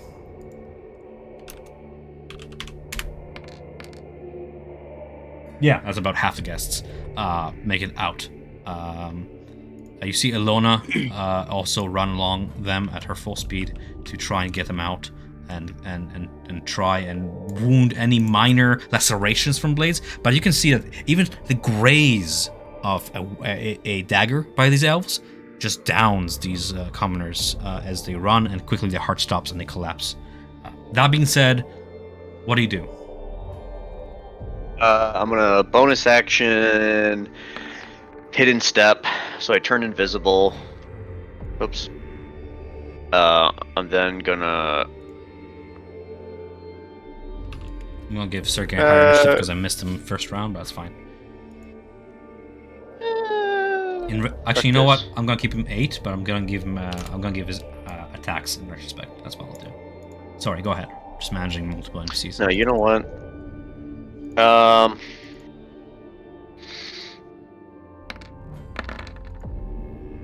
Fuck. Fuck. Haste is what? An extra. Yeah, 'cause an extra attack. An extra action. An extra action. Oh, so he gets 4 attacks. Nice. Okay, go ahead. Sorry, I'm just managing the things. I think. Fuck. No, I'm just gonna reposition there. Anyways, I'm just gonna go around this guy, and then I'm invisible. But then I'm going to kind of scale the wall a little bit with my claws, and then just try to pounce down right when I make that attack. So you vanish for a moment. I'm gonna have the assassin still roll perception because it's still actively locked with him against your invisibility stealth. Ooh. Sorry, man. High rolls. Go ahead and roll me a stealth check if you don't mind. I'll give you advantage on it because you're invisible. And it's chaotic here. Ah, fuck. Damn. Nope. He's super perceptive. You won't have advantage on attack unless you go reckless. No. That's fine. We tried. So I'm already. I didn't want you to I'm waste pretty a fucking thing away, jumped. but you are in the middle of combat, and that's just how invisibility works. So, yeah, they're pretty perceptive. Elves. Yeah, I thought I could try to be like, hey, you see me, and then now I quick move because I'm so fast You sometimes. just, and yeah, just you like just I scale the wall shadow and then come melded down and shit. from above. That was cool, but Yeah. unfortunately, 22 perception is just a lucky roll on Yeah, his part. fuck this dude. Alright, Then we'll just go attack with claws. with And claws. then, this is at disadvantage because I'm poisoned. 19 and 20. Fuck yeah. Nice, both hit. Oh, and I should have rage activated. So that's also an additional 2 sets. Give me a total number. 15, 16, 17, 18, 19 total. 19 total. The guy's not bloodied Yes. yet, but it was a big hit. He stumbles backwards a little bit, barely blocking your claws when you come out of invisibility. Just a second too late more, and you would have probably stricken a greater blow. But he keeps on fighting with this poison short sword, and you can see at his feet. He also has. Yeah. Oh, I was gonna say he also has a reduced movement of 10 feet from Slasher. Oh, okay. How will I mark that? Let's see here. Let's do. It's okay. I'll note it. Thanks. Yeah. do And this. that's everything I have. That's reduced movement. I'll know. Okay. Ramirez. So I am heavily obscured now, so I'm going to go ahead and climb up on the wall. Okay. 10 feet up, and then go over my full speed. Okay.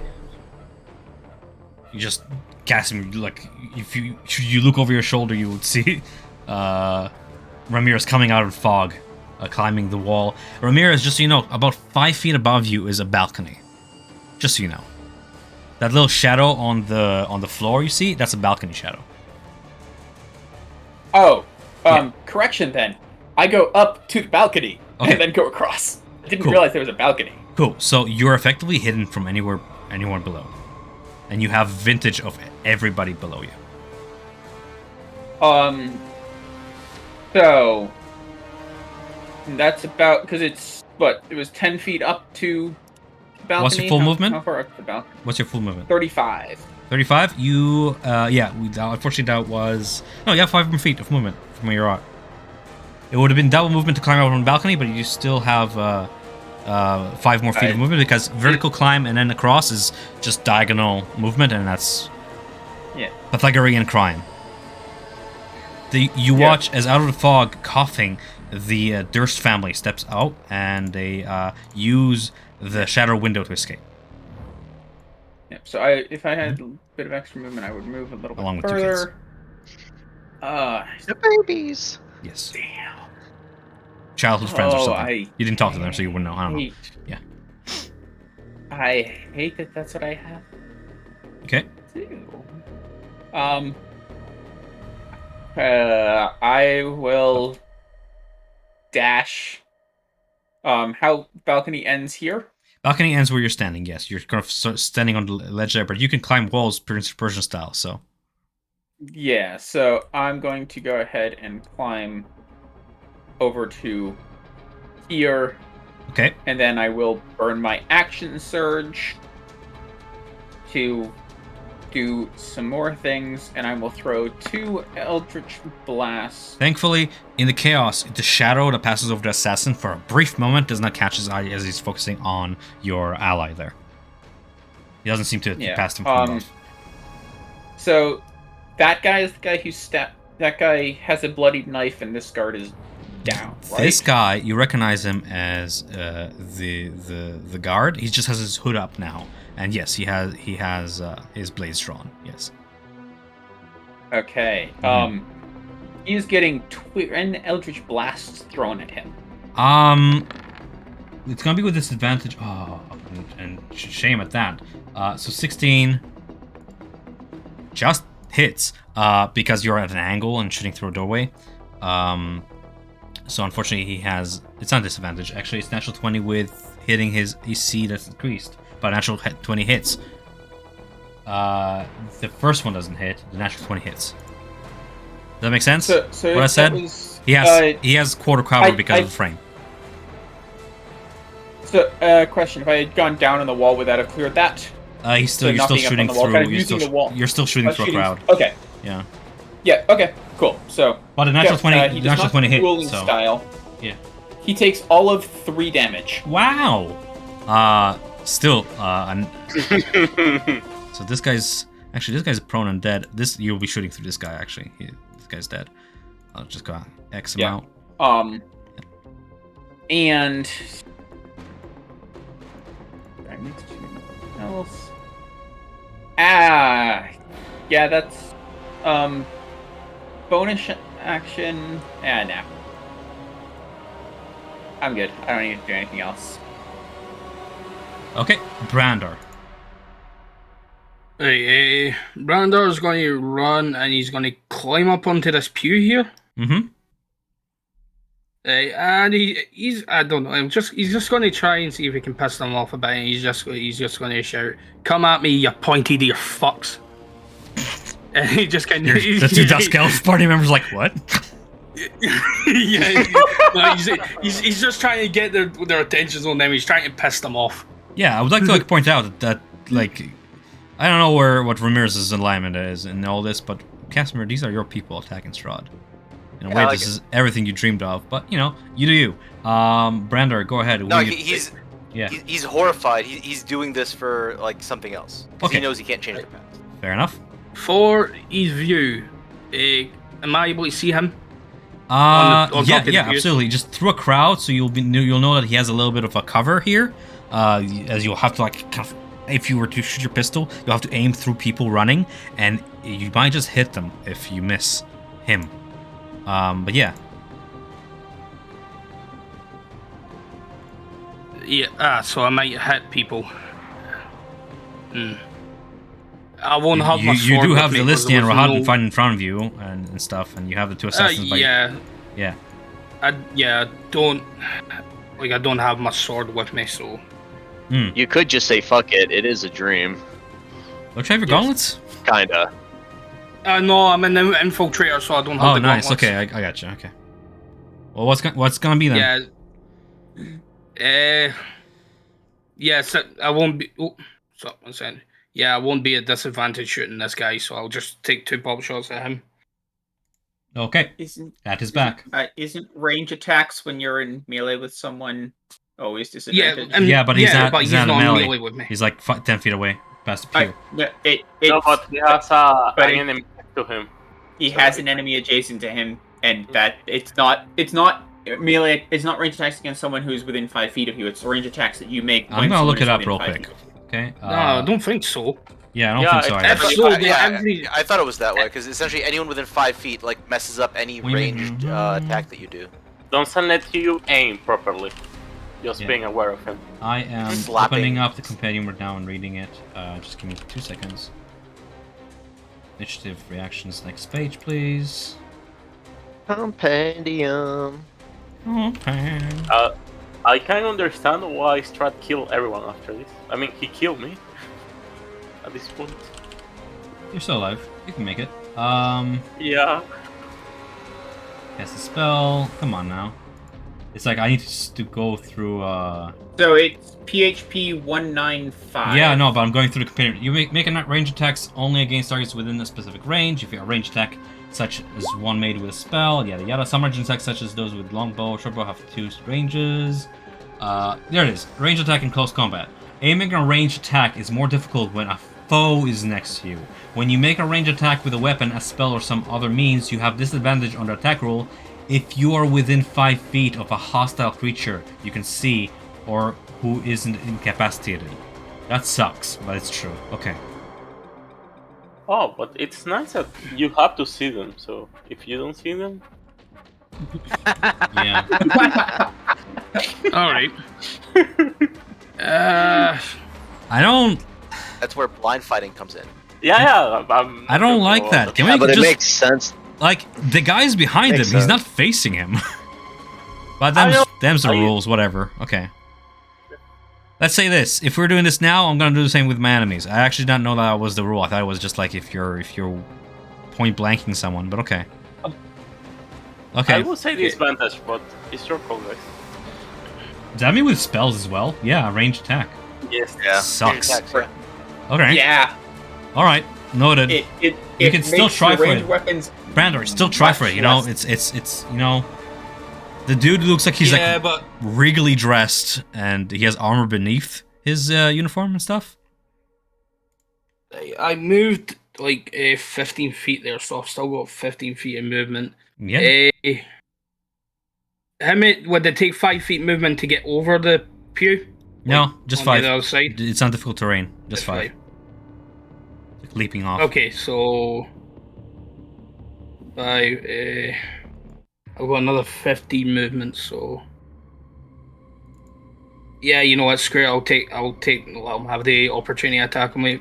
Brandon's just going to jump down and get up onto here. Okay. If It's he gonna be wants to have his 10 to opportunity. 10 to miss against you as you Yeah, jump it's a there. miss. Yep.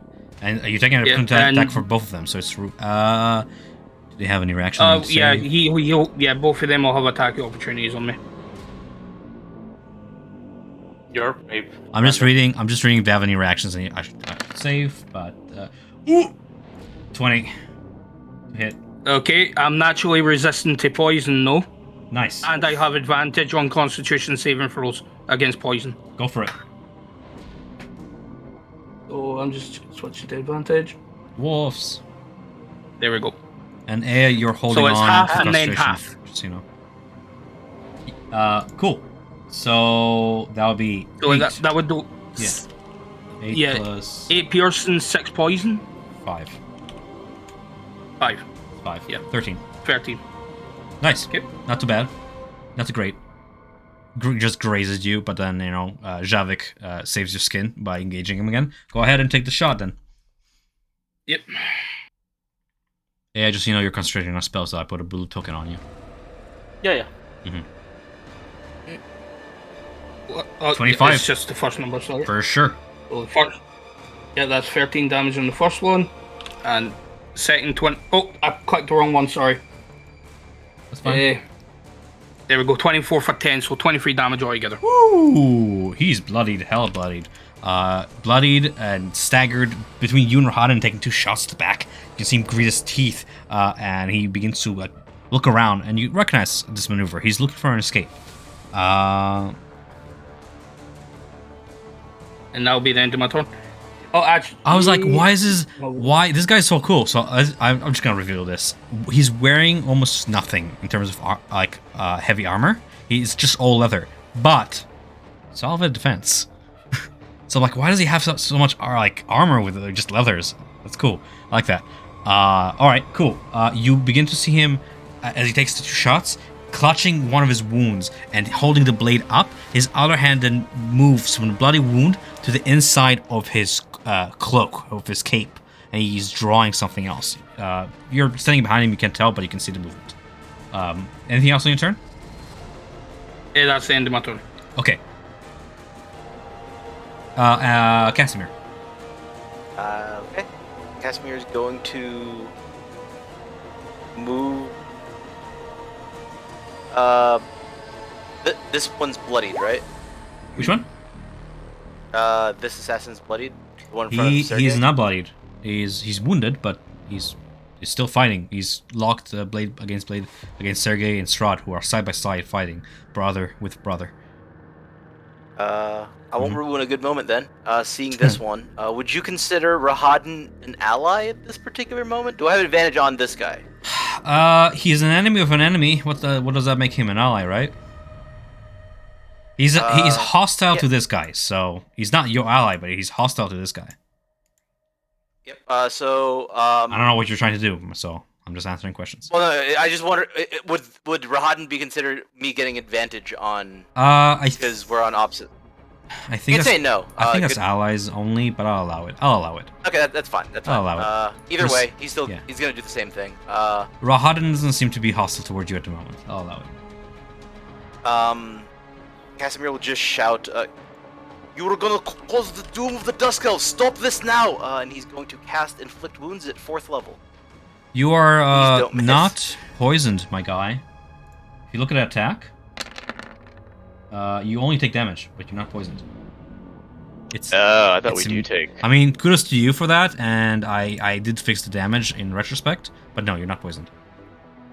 Oh. Yeah, so you did hit with that one attack. I did apply damage, don't worry. 13. Ugh, I'm sure that's a miss. Inflict wounds against this guy. 13 does not pierce fully through the cloth. In fact, you can see that for a brief moment, the cloak, the sigil, glows. There's something magical about the cape that he's wearing. Yep. Yeah, and then because you're so close to him, you can see him continue the movement with a bloody hand, wounded, heaving, gritting his teeth, blocking yet, parrying another blow from Rahadin. He draws forth a little black orb-like objects that has a fizzy, what do you call them? What do you call the string at the end of the dynamite? Fuse. A fuse. Right, it's an orb with that fits in his hand and has a fuse.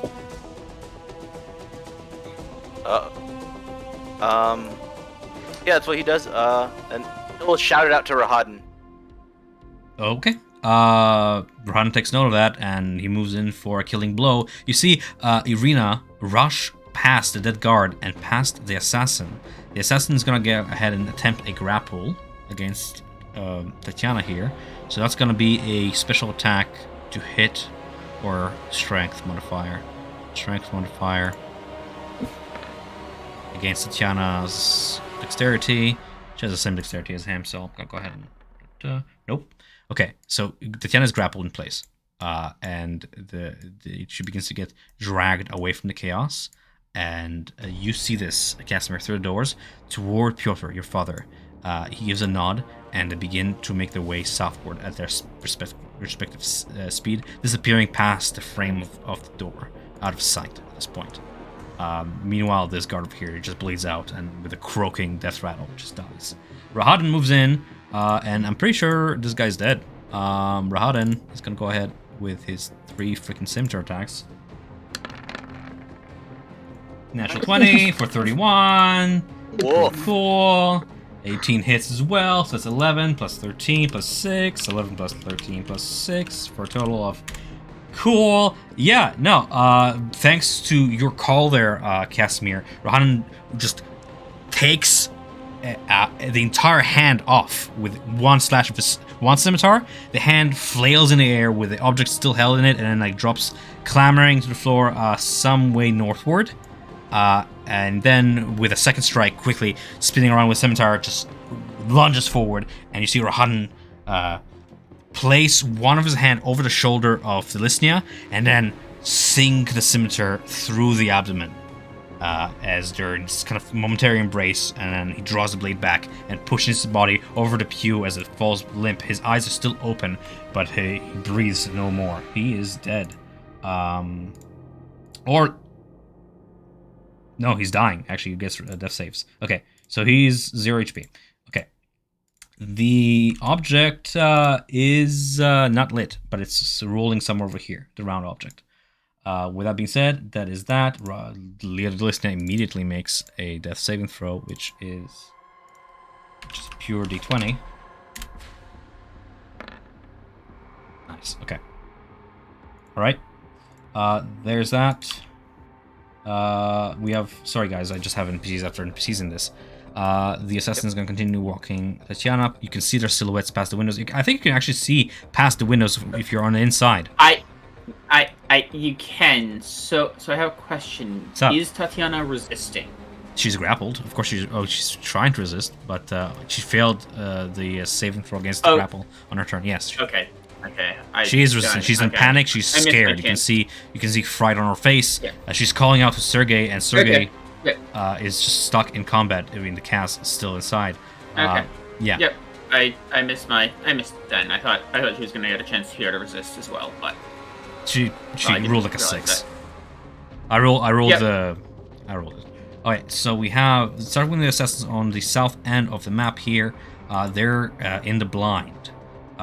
You hear more screams from the commoners as they rush toward out of the doors. No opportunity attacks. I'm going to make them escape, essentially. So there's less people on the map. Full speed, making it to the window. The two Krieg pair. These guys who you don't even know who they are, they're going to make their way to the window and try to bash it. You actually see the... You don't see shit. Never mind. It's full fog. You're not even up on the balcony, so I guess just screams past the fog. You hear it. You hear the glass shatter as some sort of magic just charges up and just like shatters a window on the south side, and you hear the screams fade as more people make their way southward. We have the assassins then will try and come out of the smoke toward the sound of battle. So we have at full speed. What is their speed? Nice, okay. Okay, so one assassin comes out of fog over yonder. He's going to go ahead and draw his light crossbow. For a moment, he dips the bolt in the same green semi-translucent substance that you said before, and he's going to take aim at...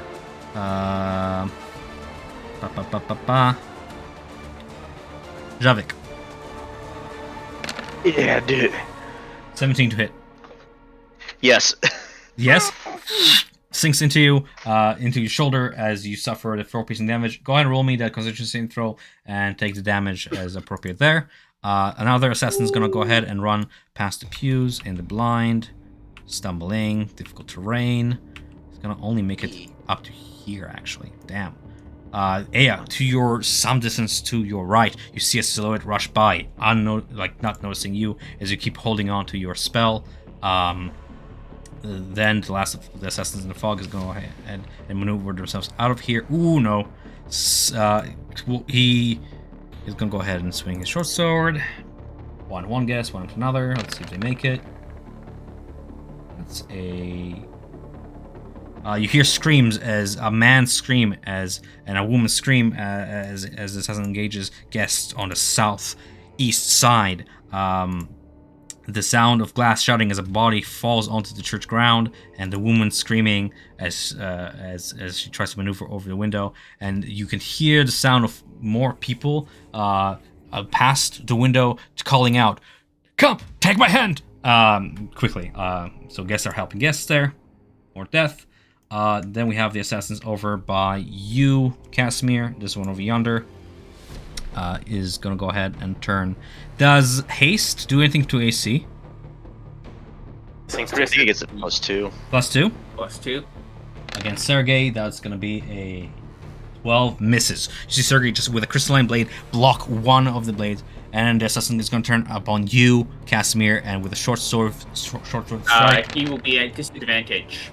Okay. I'm gonna trigger Cloud or Storm Rune for that. Okay, It's gonna hit. 13. Yeah, with 13 hits. Okay, so 7 piercing damage as you roll me that DC 15 Constitution saving throw against 20 poison.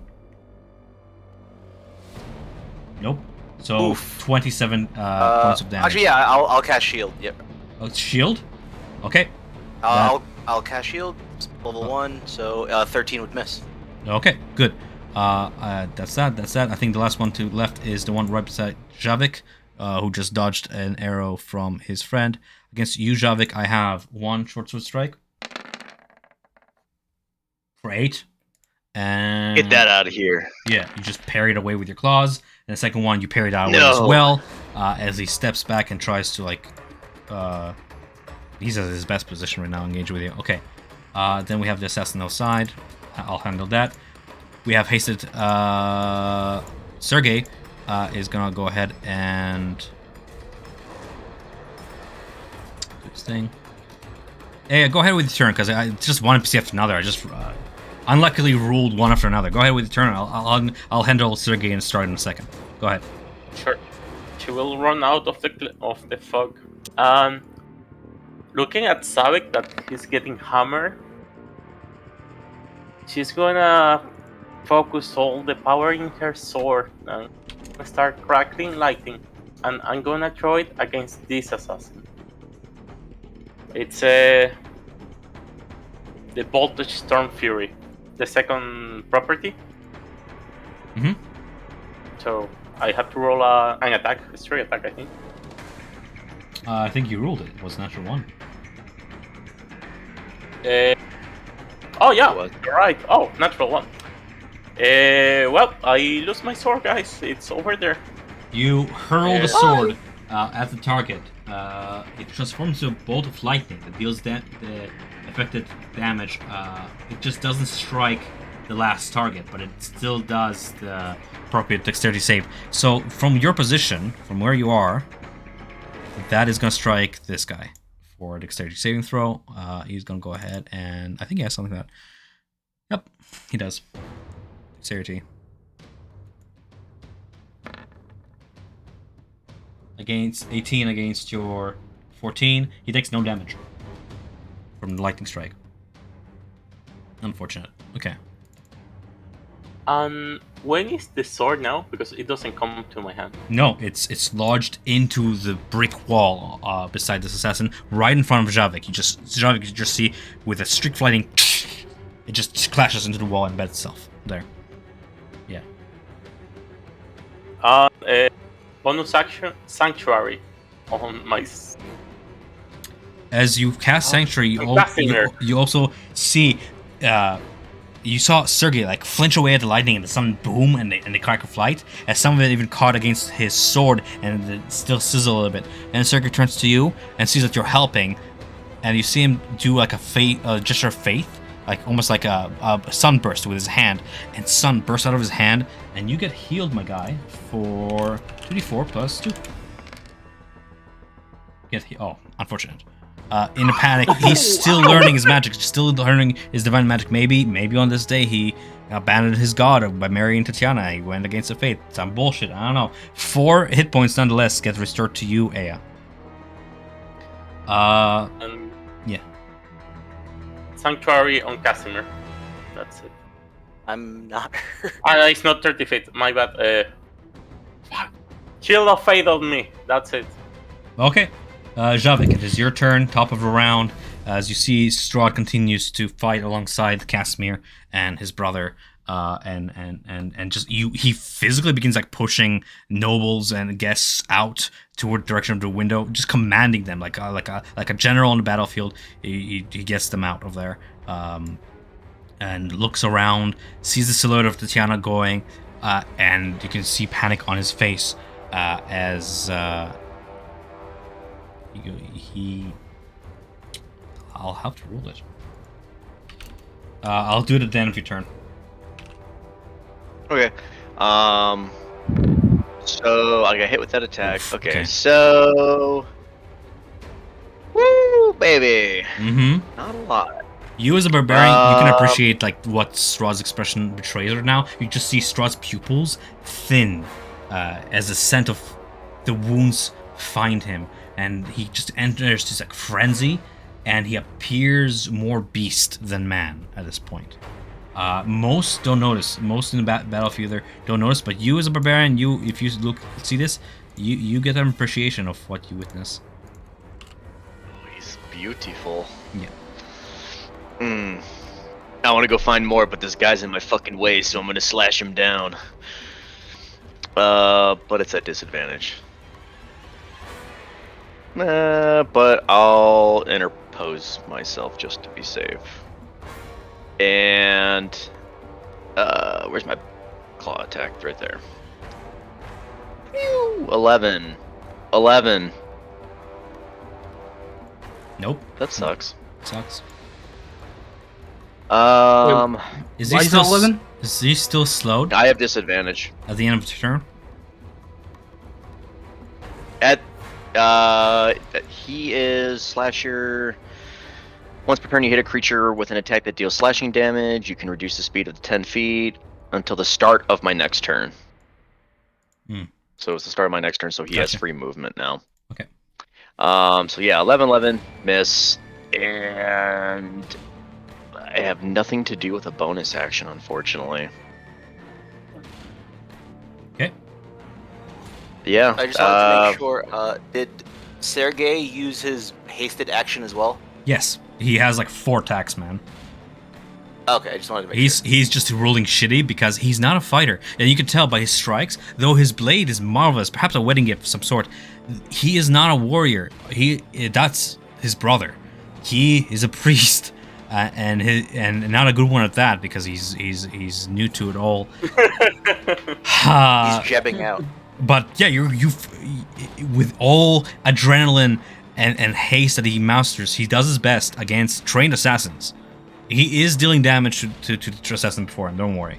I am utilizing the full effect of the spell, but maybe haste is wasted on this guy. I'm sorry. you would have been better casting it on Strahd. I wasn't gonna haste Strahd. I thought about it, but on principle, no. Yeah, I mean, you're giving him a fighting chance. You can tell that if he wasn't hasted, he'll be having a bad time just about now. That being said, wait a minute, Javik, what? you're not poisoned. Just as a reminder. No. A 16 hits. Okay, I well, did- then just a 16. So Yeah, 9. So and he's slowed down, right? Yeah, if he gets hit with the slashing, then yeah. So you Gotcha. lose, Okay. lose 10. No problem. All right. I am applying damage. I'm just reminding you of keep track of things as they are. Ramirez, it is your turn. If Javik is done with his. Yeah, I'm done. Okay. Does anybody need like water or a break or anything? I'm good. If you Okay. have a healing potion, it will be nice. If you enter the memory with one. Yeah. So I will step up here with 5, 10, or total of 10 feet of my movement to get to range. Can I pick up the sword from here? Or do I need to actually be in his square to pick up the Yeah, short it's sword? it's a free object interaction. Yeah, Okay, so I'll go ahead and pick that up. your passive strength is high enough for just dislodging it. Yep. Yep. And then I'm actually going to go ahead and take the opportunity attack to move this way. Right, and so from here, that's... I can get to... Actually, no, because that's all... I'm all at half movement across that area, aren't I? To jump across pews, but you can like, if you're on the wall, you can attempt to like push off. Yeah, so I'd like to basically move over, grab the sword, and then try and get as close to this doorway as I can. You're gonna get right in front of the guard, who's right up to here, beside Rohan. Yeah, so that's the plan. I will provoke an attack from that guy. However, I'm going to... If he takes it, I'm going to give him disadvantage on it. Top of the round you can, but just remember that you used it this round. It's gonna be not 26. It's gonna be a 17. 17 hits me. 4 plus the. I have no poison damage. armor and shield right now. Mm-hmm. So... 2, 4, and then... Oh, pardon. Sorry. Bless you. As a vampire, are you immune to poison or something like that? As Or a you- damp here? No. Yeah. Nope. However, as a rune knight, Mm-hmm. sort of. Okay. Anything else on your turn? Oh no, I take all damage. So, no, that's. Actually no. So I still have my action. I can't actually see that. So, 2 Eldritch blasts at that guy.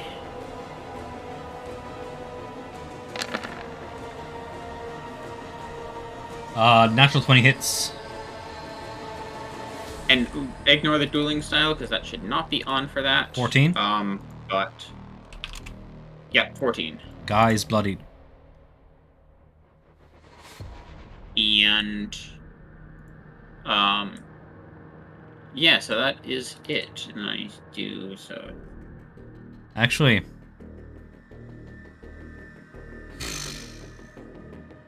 This is a funny guy. This guy is hostile towards you. Because You you're can- an elf. Because he views you as an elf, but not... You know what? No, I won't make you roll because you're literally Racist. attacking your own kin. That's proof enough that you're not hostile.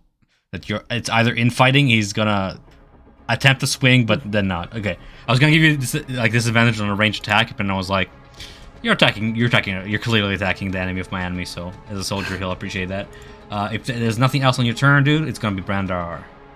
Yep, that's it. Yeah, Brando's just going to take two quick pot. Whoops, fucking roar. Two quick pot shots at this guy, Mm-hmm. and he's just going to shout, "Stop pissing around and get out and go out and get her!" And so first one will be Against the 18. 17 AC beats. Yeah. That'll be 11. 11. Okay. Is he still up? He's still up. He's bloodied. He's losing his footing between Strahd, Sergei, Casimir, Javik nearby, and your pot shots. He is looking to escape. Okay, do the next one. That's 11. Misses as he deftly dodges the second shot. And yeah, you can see he's looking around trying to escape. Meanwhile, you can hear the gurgle and the death rattles of the Lisnia behind the pews over there. Yeah, and see this like top half area. I guess that's empty people now. This guy has made it out. I'm gonna take tokens off the map that we don't need. Sorry, what was your question? Yeah. The top half of like the area just above me. There's no one there anymore. Crowds away, gone. Yeah, no, yeah, they funneled out on the second turn. Yeah. The only crowd still remaining is past the wall of fog, and maybe that's a saving grace. From where you can see across the church at the edge over here, Lord Mahad Krieg is dead. His body is just like leaning against the frame of the glass, and impaled upon sharp shards from the bottom of the frame. There is still another assassin engaged with the Lady Merlin Krieg that you met before, and several of the Durst family men trying to get her out before she dies. But that's it for the crowd. Most of them have made it outside where Tatiana is and stuff, from where you can hear more screams and such. At some point during your turn, you also see Ilona rush outside, past the guard, and kneel beside the dying guard here, just checking his pulse, and you can see like a bright globe of light emanate from her left arm and begin to kind of fizzle into the body. She's attempting to save his life. That being said, you took 2 pot shots. Anything else you want to do? Basically, Brando's just going to move down off the pews and go around. The guard will be difficult terrain as getting past them, yeah? Unfortunately. So that'd be 5 feet to 10 feet altogether to get by him. Right, so I'll be able to get to here. Dwarf have 25 movement, no? No, 30 with I've got +5 with Then my you're good. infiltrator Then you're good. armor. Awesome. Yeah. You make it there. You see So, Ilona yeah, is kneeling down. She's attempting to revive what is essentially now a corpse. This poison and the lacerations have done their job. You can already see the light of her magic begin to slowly fade as she looks around, attempting to find any wounded that she can't save. Anything else you do? That's the end of my turn. I can't do anything else. Okay, you look to your left. Down there is the little boy, the little servant you sent, and in his hands, bloodied, clutching a box with like dwarven roofs upon it, is some pretty fine tobacco. Is that free action? Just Yeah.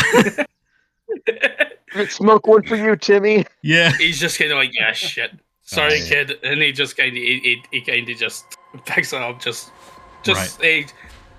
just say slightly, just without anyone noticing. Maybe. With his Just like, what the last fuck are you dying doing? breath, he fulfilled his duty. Casimir, it is your turn.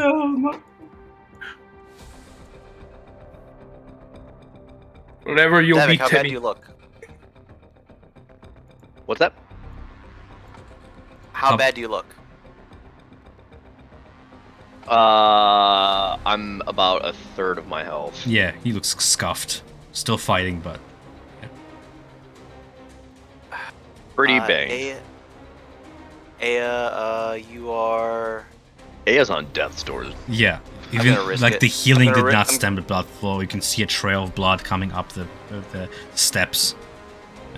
I'm gonna risk the attack of opportunity then. Okay. From this guy. Mhm. I'm gonna shield it if I can. We'll see if it's even worth it. AC 11. 23 to hit. No. So that's a mega hit. That is a fail. So that is a chonky hit. Okay. That's 23 damage. And do I maintain concentration? I maintain concentration somehow. Awesome. For all that's worth. But I have, you know, like, I mean, I'm doing some hearts and mind shit out here. I say, you need to save Tatiana. We must change how this went. You hear muffled I'm screams going like to 5 feet past the walls where Tatiana is being grappled and led. Yeah. I'm gonna cast Cure Wounds on my last 4th level on Aya. Aya, you heal. That is a garbage roll. Not too bad. Wait. Yeah. So 23 healing. 23 healing. Okay. The blood stems, the poison congeals in your veins. For a moment, vision returns and the blackness retreats. You're Everything back scabs into the up. fray, but not safe. Not yet. Milos does not need a girlfriend. Get to work. This is a memory, but a lethal one at that. End of your turn. Yes. Irina is going to attempt to contest and save against the grapple, plus her modifier, which is actually pretty decent, versus assassins. This is a contest against his strength, right? Yeah. Assassin's not very strong. Oof. Nope. You Jeez. son son of a of a bitch. Yeah. He's not strong, but he has a massive grip. She's gonna go ahead and roll to hit against the assassin. She hits. Wow, she hits the guy Slap for. him. She slaps him for 1 damage. Wow! She How ain't much going- psychic damage from the slap, though? Right. It's thematic. Fighting continues as Rohadin and the Von Zarovich soldiers, now that the crowd has been funneled out, they go ahead and you see Rohadin kneel down beside the disarmed, dying Delisnia lord, and kneels him, and he actually begins to stem the blood and drag the body at top speed. He's going to attempt to parry any opportunity attacks, but he's going to go ahead and take the body and drag it toward these doors here. No opportunity attacks yet, but he's going to place himself there. Rohan is getting Delisnia elsewhere, and you can hear Javik. You're close enough that's like, oh, you're not dying on us yet. We'll have answers for this. Rohan's just going to roll a medicine check. That's all he's going to do. That's a wisdom, right? Yeah. Yep. Interesting. An elf doesn't have... Oh, he has high wisdom, though. Stabilized. Okay. Good. Stable, but unconscious. That will be Arahanan. The soldier considers attacking you there for a moment, but seeing that you attacked the elves, he's going to go ahead and focus instead on entering the fray. He's going to go ahead and roll to hit.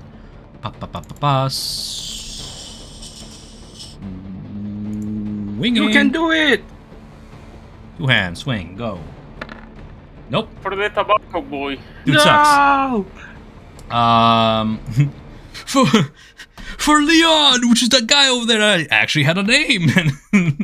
So Leon is listening as unconscious, doesn't do anything on his turn. It's the assassin's turn. Starting from the south, working our way north, we have the assassin over yonder. 1 swing against the last fleeing person there against Melanie Krieg. Short sword swing against her. Does she survive this memory and therefore history? Nope. Canonically, she died. All right. Note to self. Her body just kind of limps forward as the sword pierces through her chest, and she takes her place by her husband, dying on the windowsill. The assassin then refocuses his efforts toward the massacre. He's going to go ahead and run toward the wounded here, making it. Against you, Casimir, it is a short sword attack of 23. God damn! Yeah, that's gonna hit. I'm probably gonna fail the. All right, handle that. The second assassin comes out of the fog, sees. Well, we'll see what happens. Do you drop? Do you need that we roll for you? Save? Yeah, go ahead and roll for me. I'm in the other room and the baby's. Oh, okay, crying. sure. So Constitution saving throw for Casimir. 1 moment. Opening up his sheet. Constitution. So low.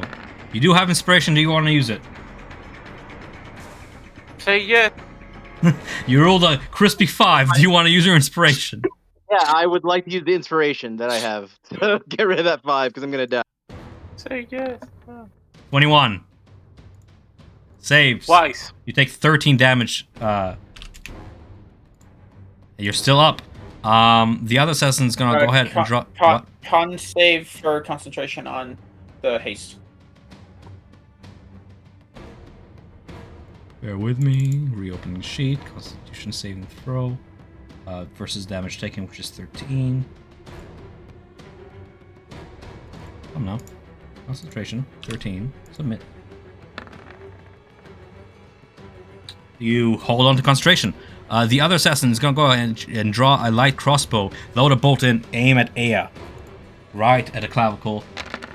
That's an natural 20. But I'm down. Oh well, let me roll. Wait, do you have Sanctuary on? No, I have a Chill of Fate. Oh. Let me see. Situation. I'm down. Right at the clavicle, just lands. Prone, dropping concentration on the spells, respectively. Fog disappears. Alright. We have the assassin over yonder. Seeing that the Lisnia is being carried, he's going to go ahead and concentrate 1 attack against Strahd and 1 against Rahadin. Ah, wait, no. Only 1 crossbow. Against Rahadin. That hits. Alright, and... Constitution thing for Rahadin, that's fine. Okay, and then we have the assassin over yonder, right next to you, Javik. Javik, it's gonna be a short sword attack against you first. And against the guard beside him. Me up, big boy. 10 does not hit you. 18 hits the guard. That an 18 does. So even if he saves, he's dead. He died fighting for his lord. Alright. We have this one over yonder, who is still slowed on his turn. Sneak attack. He's gonna go ahead and flank. Taking an opportunity attack from Rahadin, but flanking you, Javik. Rahadin is gonna go ahead and attack with a scimitar. Hitting for 11 damage. And then the assassin is gonna go ahead and attack you. It's gonna be adventurous. And sneak attack too. With advantage, 16 to hit. I'm down. Oof. Even if you succeed on the Constitution? No, that's right. I'll tell you what the total damage is. Ooh, I did.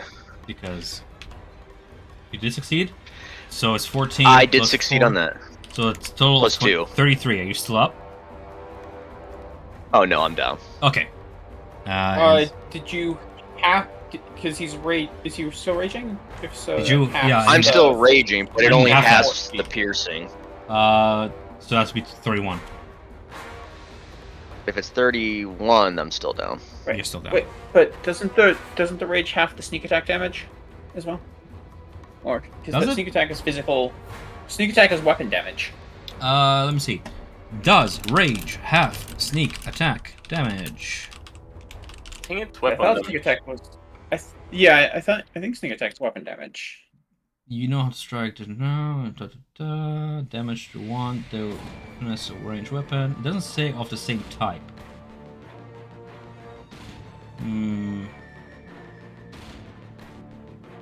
Sneak attack damage will be the same type as the weapon of the sneak attack. It is halved. So you might be still up actually. So that would be Okay, so it's 14, 15, Two. 16. plus 28 for you because you don't have Add poison. 7 to your health. Whatever. But he did succeed the save, so the poison. Yeah, is so it's half the piercing is 2, half the poison is 14. Correct. And So it's a half- total of 16. 7. 23 is the damage you received. You're still up. I'm still up. Unfortunately, he has 2 attacks, but you still have a chance. 21 to hit. 21, absolutely. Okay, so that downs you, but you didn't receive like 2 critical strikes, so that's good. We Two need- 2 death saves. So no longer raging, but downed. Okay. That is it for my assassins, save for the one outside. Aya, go ahead with your turn as you see the assassin proceed at his speed past the window, along with. Sure. Let me know how. I'll let you know how life is passing through my eyes. It's not good. One fail. As Whatever Life. happens. begins to escape between your fingers, the poison working its way toward your heart. A memory surfaces from before this nightmare, from before Barovia. Lands from before the Order, your original mission. Do you remember it? Do you still cling on to that memory? Or have you become something else here in this dark land? I've forgotten what I have came here. I'm losing my grip on life because I'm losing my purpose on it. The thought, the memory of what you were is drowned out by additional screams. The assassin outside firing his crossbow at a man trying hard to intercept, to save his future queen. A commoner driven forward with courage. Before unfound, he lunges forward and you can see through the window Casimir, the crossbow bolt loosen and into the shoulder of a man, the scream of his wife, his lady, as he falls, pulling the buffet tarp off the table and kind of wrapping himself in it as a rose of blood kind of begins to surround it, and he's falling prone. He's still alive, but barely, as the assassin continues onwards toward escape. They're getting away with Tatiana. In this moment, you see Sergei. Well, I have to roll for it, so bear with me. 1, 2, 3, 4. Come on, my guy, you're hasted. Don't let go. Yeah, there you go. Now you're hitting. Sergei pushes forward and is gonna go ahead and in between strikes, lunge toward past the pews and chasing Tatiana's screams over yonder. It's gonna make it hasted is like double speed, right? I believe so. Yeah, I think you get your full speed. So he makes it as far as to here and prays to the light at the ones still standing, lunging his blade toward the assassin before Aya, trying to save her life. He's going to try and intercept a blow. For the sake of this, he's going to use his parry feature. And then we're going to have Strahd. Strahd's pupils thin, the scent of the wounds finding him. He is in a frenzy. Amid the chaos, all of you hear the dozens of voices from the Emperor Temple return.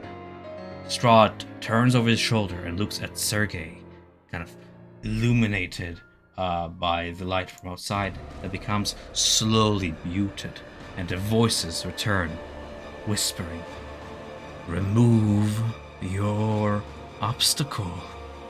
She's right there, within your reach. You are the hero of the story, but he stands in your way. Remove your obstacle. And you don't see any thought or hesitation as Strahd sinks his teeth into the assassin over here. I'm pretty sure he kills him. That is going to be Strahd Vazarovich. Cheat.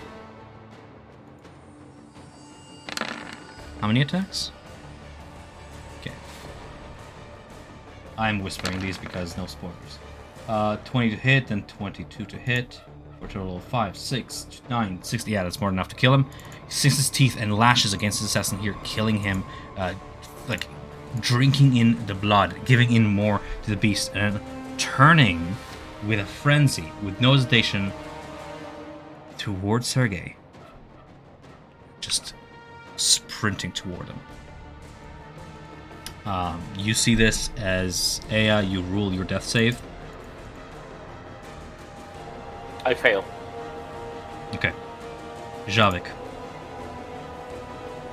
Roll your death save. I rolled death save. Do I have a thing for that on my class? No, I don't. Yeah, slash roll. If you in your character sheet, if you click the button Death Saves, it'll roll a death save. Oh, trying to that's see where that's- interesting. Oh, that's Where very is that? interesting. Oh, right there. I make one.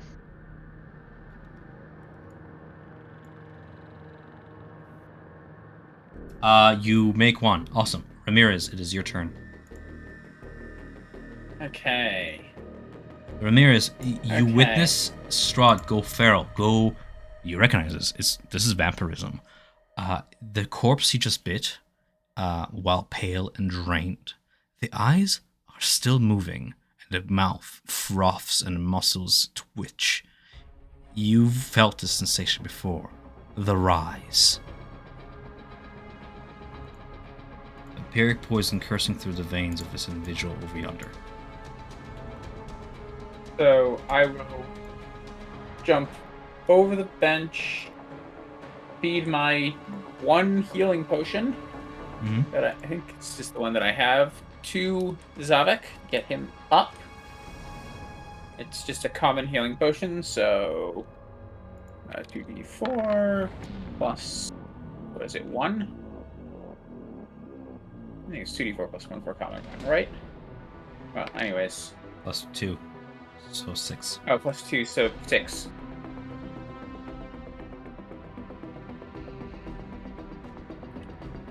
Not yet. We need to survive this.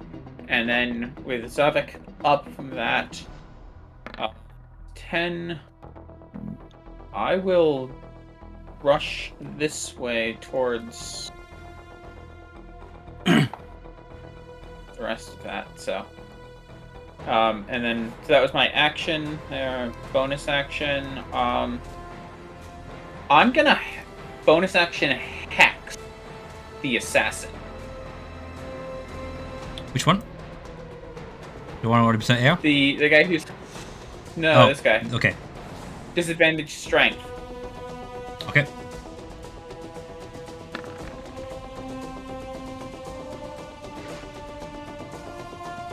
Next. Strength. Yeah, and I pick strength, so that'll be hopefully useful. Does he roll anything against it? No. Hex just happens. Okay. I am concentrating now, though. All right. Fair enough. Anything else on your turn? Yeah. Unfortunately, no. Brandon. Yeah, Brandon's just going to go back and say he's going to see Zavik's worth aware that guy over here's still up. Which one? Yes, he's bloodied and bleeding from lacerations from Javik's claws and stuff. But he was attempting to finish Javik off right now. Yeah. Yeah, Brandon's just going to take 2 quick shots. Oh. 1. That's 9. Unfortunate. Just ducks behind the pews. But then you get an 24 opportunity for again 10. as he goes to lunge at Javik. You land a hit for a total of 10 damage, slowing him down. Yeah, Chance. and Mhm. yeah, Branda just walks back and he's like, "Come at me, you cunt!" And just trying to antagonize him. Just trying to get his Rolling attention persuasion with his disadvantage because he has a fresh kill right in front of him, but you are firing bullets at him. So I'm gonna give you like a chance to persuasion here, but it's gonna be disadvantageous. Okay, yeah, I'm bad at persuasion in a way. Ah, fuck. Even if you had a normal roll, or like, even with advantage, you got a 9. Yeah. I appreciate the try. Yeah. Yeah. Okay. Anything else? Anything at all?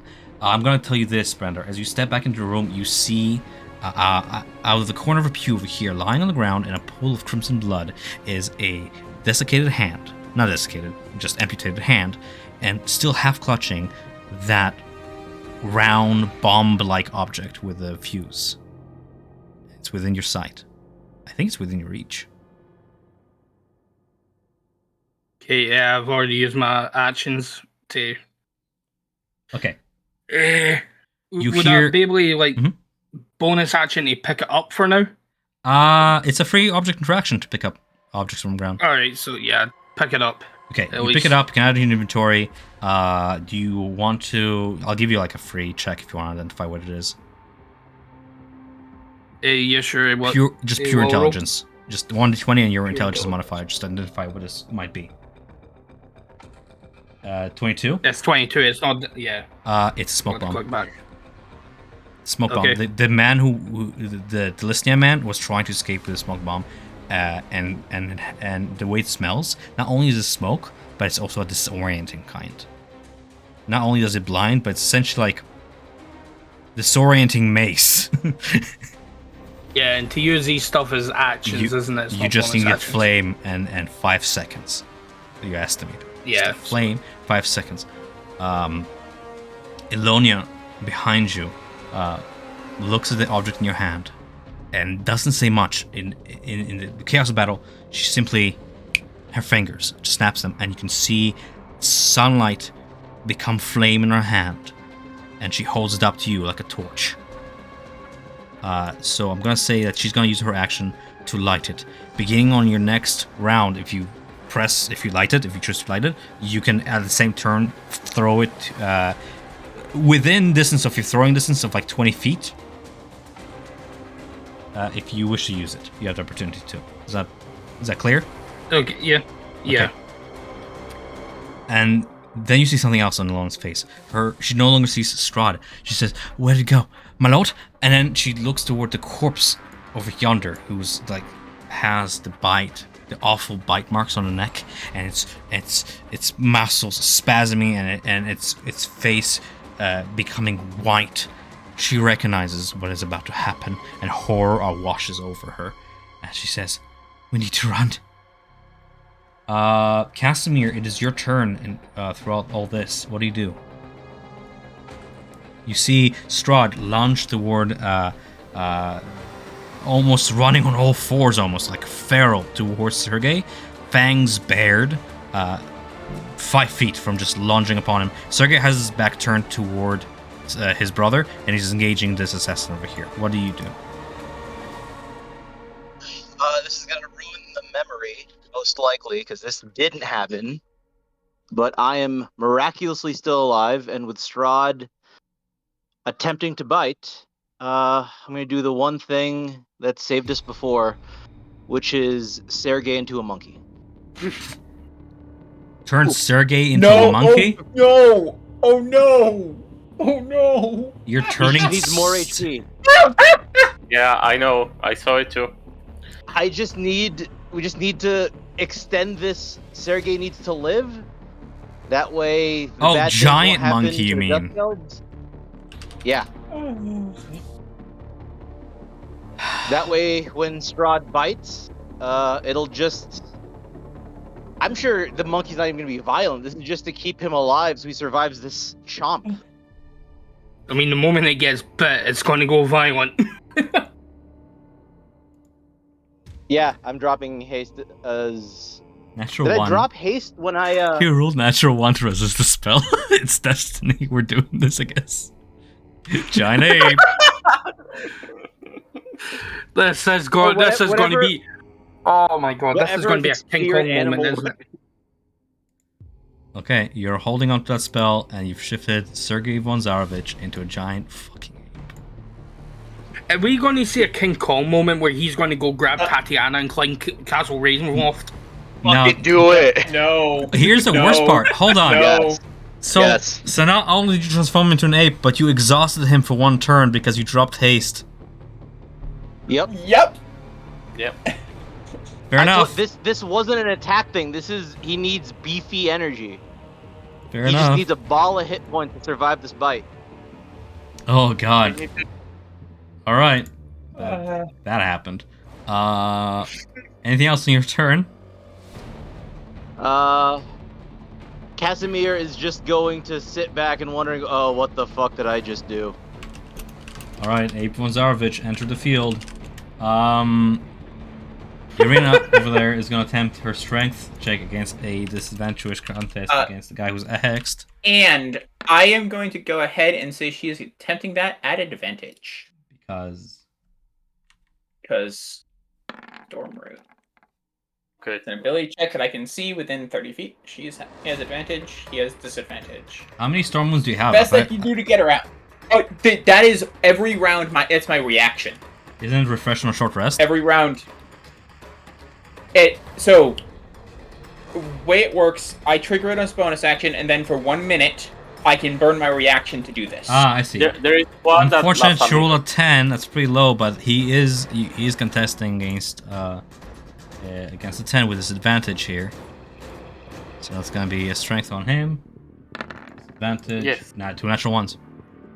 Irina escapes, and she actually 2 natural ones. She not only escapes, but she fucking kicks him in the balls, and he just kneels on the ground, rolls over, and she begins to run. Top of her speed. Yeah, I would shout run. She runs as far away from the carnage as she can toward. She's gonna dash. Yeah, she's gonna just fucking dash that shit. And you hear Pyotr, the ward, just say, "Wait, no, wait, you don't understand."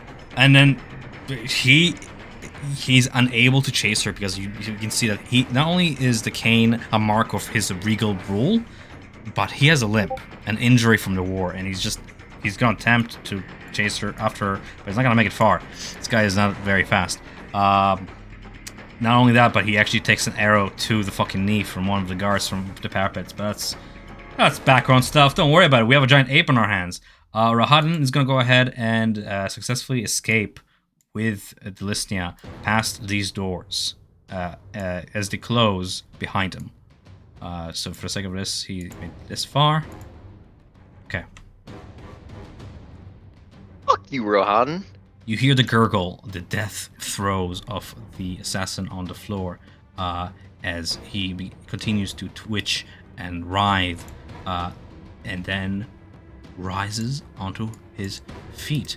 His eyes aglow red, his pale features animated as an undead creature takes his place and runs full speed toward one of the assassins, trying to chase Rahadin, engaging into, this is all background stuff. One of the soldier is dead, Lead Lisnia is stabilized, it's the assassin's turn. Against you, Javik, you have 5 Try HP. it! Fucking try!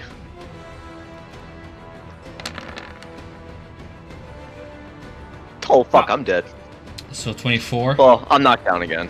You're Yeah, down, there's and then no way. 17 to hit. Well, automatic, and you're prone. So that's 2 failed Oh, death saving yeah. throws as the assassin of yonder sinks the blades and then looks toward you, Brandar, and begins to just make his way through pews and places himself between the dying man and you.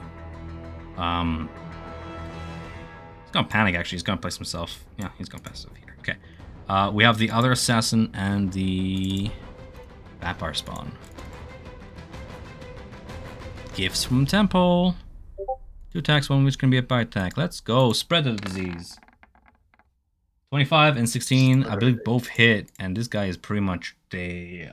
No, not quite, but dying. Okay.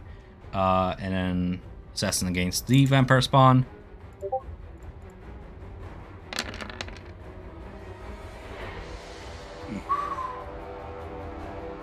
Okay.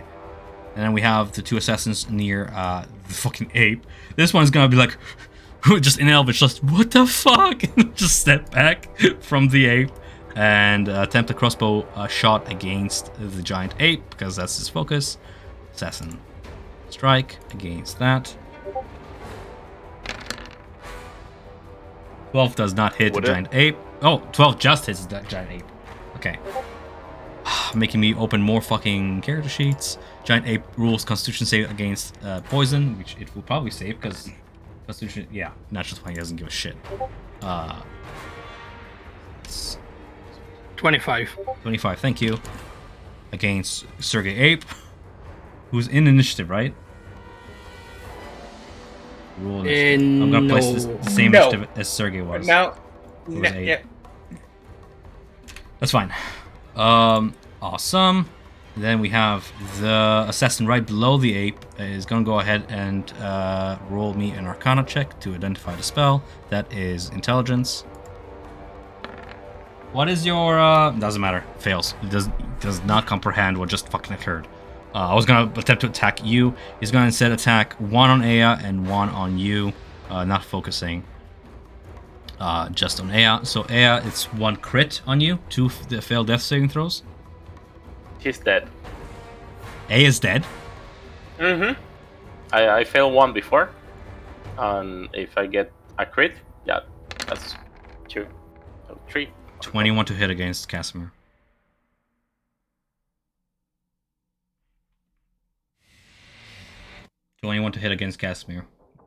I believe I think Casimir's he's down. down to check. there's, I don't think he can do anything against. Yeah, that's. there's Even if nothing he to do saves against the that. poison, it's like downed. Okay, so he is downed. I don't know. I don't know about Can he- damage. Well, doesn't he have shield? The 21 is way over shield range. Mhm. Yeah. 21 is 50. Shield would get me to 16. Oh. Things Oh, are turning oh, dire. So Ape! Ape is gone. Ape is gone. I was gonna say this was the true timeline. Tatiana ran away from a beast. We thought it was Strahd. It was the ape. Right? That's why she ran to her death. Where is the hope of saving himself? Yeah. Yeah.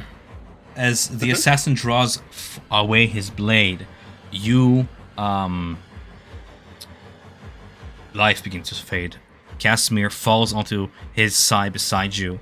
You turn to him. Do you wish to say any last words within reach of earshot of Ramirez as well? As this is all going down and like the scene just begins to kind of meld into slow motion, and the light of the muted sun begins to set behind you through the window. Any last words? Just a dream. We shouldn't waste our time here. Save yourself. All right. Fucking guy's gonna get. Fucking love that. Still hacks. I just The assassin something. outside gets up and he's gonna go move half his speed after Tatiana outside, and the rest of his movement as well, catching up, giving chase to her. Then we have, unfortunately, Sergey is losing a turn because you exhausted him. This is very cinematic. I love it when things align with this. There is no hesitation, guys. You see Feral Strahd with his fangs sink into Sergey's shoulder. He cries out in pain. In Strahd's other hand, ironically enough, is the assassin blade that he took from the now vampire spawn assassin behind him. You take a gander at this blade in his hand. It is the Baal Verzi blade that he feared so much it would be lunged into his own heart. The assassins came for him this day, and here he is, holding their blade as he plunges it into his brother. A pool of scarlet forms at the breast of Sergei's pristine coat. He tries to fight his older brother off, but Sergei's fangs find his throat. Sergei's sword, drawn to protect his love, drops to the floor. Its blade falls loose from the hilt, shattering into the rapidly spreading pool of blood at his feet. Though both pieces continue to dazzle in brilliant color from beneath the gore, the handle and the blade shatter apart. At this point, oh fuck, hey, is that? Javik, you have 2 failed death saving throws. Holy fuck! Do you have Wait. inspiration? No, No. didn't he go? Oh. Wait, no, didn't he get I had picked to. up? Does anybody Oh, did you? No, else? I already got picked Does up. anybody else have inspiration? You can give inspiration to your party mates. I do. Take my Nope. inspiration. Take it. This is fate. Javik, take it. Roll it. Another Roll it. one. Ah, he Nice. lives. No, someone pick it up, please. Hurry. All right, Ramirez. Okay. Yeah, Sergei's dead. Okay. Why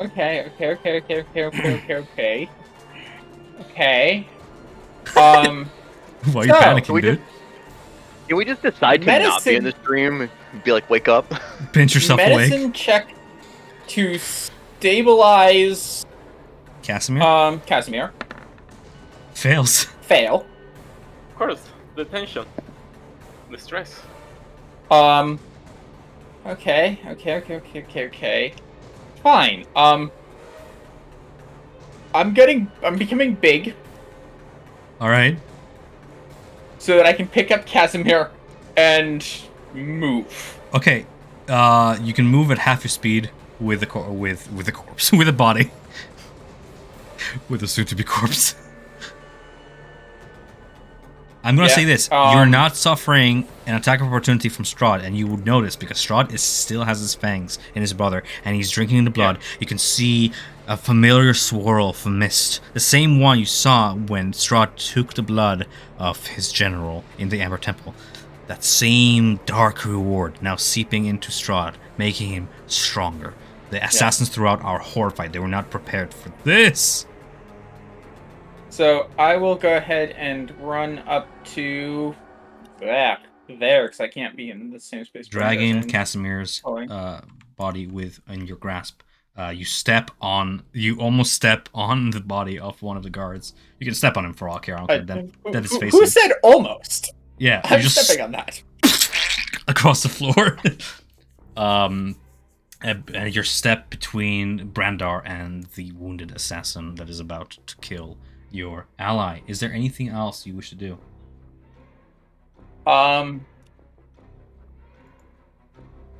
It's intense. I don't have anything, because I use my action, I use my bonus action, and All right, Brandar, you're Yeah, holding the okay. bomb in your hand. Yeah, It's because he's large, I could still technically shoot past him, throw past him. yeah. Or is he an you- obstacle now? You can see between his feet. He is an obstacle, but I'll Okay. allow it. Right. Would this be an action for me to throw this thing? Yeah. Yes, it will be. But it's a bomb. It's one of those like dexterity save area of effect things. Yeah, but the thing is, if I throw it too close to Zavik, it's going to help him. You don't have to use it. You can keep it if you want. But I mean, but Lona is giving it's you okay. the flame you require should you choose to use it.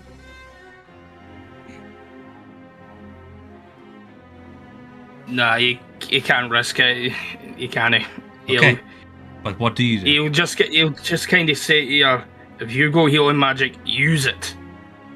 And he just kind of hangs it, Zavik, and he is just going to shoot between the hanging his legs and just aim at this guy.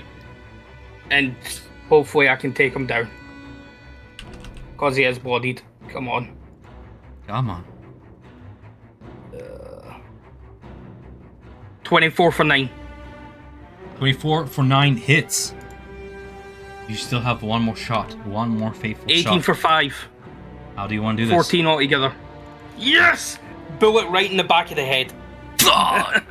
Just falls backwards, like beside the pews, and I mean, with your last fading consciousness, Javik, you see his body land, eyes wide, and just like a bullet straight through the brain. You can see Doing to the other medicine side from where things you're lying. Yeah, doing like a medicine thing is action, isn't it? It is a check, yes, unfortunately. Yeah. Oh, What? I have healer's kits, which auto make the stabilization. I hate you. Oops. Okay, so in that case, I'll allow it. You know your character in retrospect. Casimir stabilized. Right? You're using a medicine check with a hero's kit to stabilize Casimir? Yeah. Okay. Yeah. Alright. Casimir, you're stabilized but still unconscious, unfortunately, until you get healing. Ilona does act at the end of Brandar's turn, though. I'm just looking up. Just bear with me. I'm gonna close Giant 8. Yeah. Yeah, I'm just hoping she holds some sort of healing range. Yeah, you called it. I only have one action per. I'm just looking up the spell right now. Just. Come on. Mass. Cure. Wounds. Paylor, give me light. With a holy verbal and somatic prayer, a wave of healing energy washes out from Iona, and from a point of her choice, actually. So it's gonna be dead center from the biggest point of focus in the room, from Ramirez. Out 30-foot radius sphere. Will that reach? Doesn't matter. She's dead. Fuck. Okay. I'm just seeing who it hits. Okay. And then how much am I rolling? That's a lot. Nice. So, Ramirez, Casimir as well, and Javik, and Brandar. You regenerate back 3d8 plus 4. That's correct. With a mass cure wound, 22 points of healing. And she calls upon the last of the summit. Now you look outside and you can see, horrified, that as she did what she did now, she actually drew the last of the sunlight from this land. Everything else falls into this gloom. This chaos falls. Nice. The sun above becomes crimson, casting this crimson light outside. That is that. We have Casimir. You're awake with 22 hit points of healing. You are in Ramirez's grasp. What do you do? Still with us? Still away? Currently muted. He's got baby. That's okay. Yeah, I have baby. I'm away from keyboard but muted. How far are we from the fray? From the fray, you are about 5 feet away from the door to the outside, where you can hear Tatiana screaming, being chased by one of the last assassins. The other assassins are either being harassed by vampire spawn, or fleeing the scene, or staring in horror as Strahd advances toward them, blade and fangs drawn. You are 5 feet away from the door. I'm 5 feet away from the door, being carried. You can leap off and run if you so wish, or help by attacking one of the last remaining assassins. The choice is yours. I'm out of my big okay, I'm gonna fuck with Strahd, because I have nothing better to do. Okay. This has gone poorly. Let's see if we can let's see if just Strahd has a fucking bad memory of tonight. I'm gonna animate dead on Sergei's body, and Sergei's gonna punch him. What's casting? Is it casting time or animate dead? 10? It's 10 feet range, dude. 10 feet, And but that would have been funny. Casting time 1 minute. Never mind. I thought That's it was funny. An instant. It would just been funny. He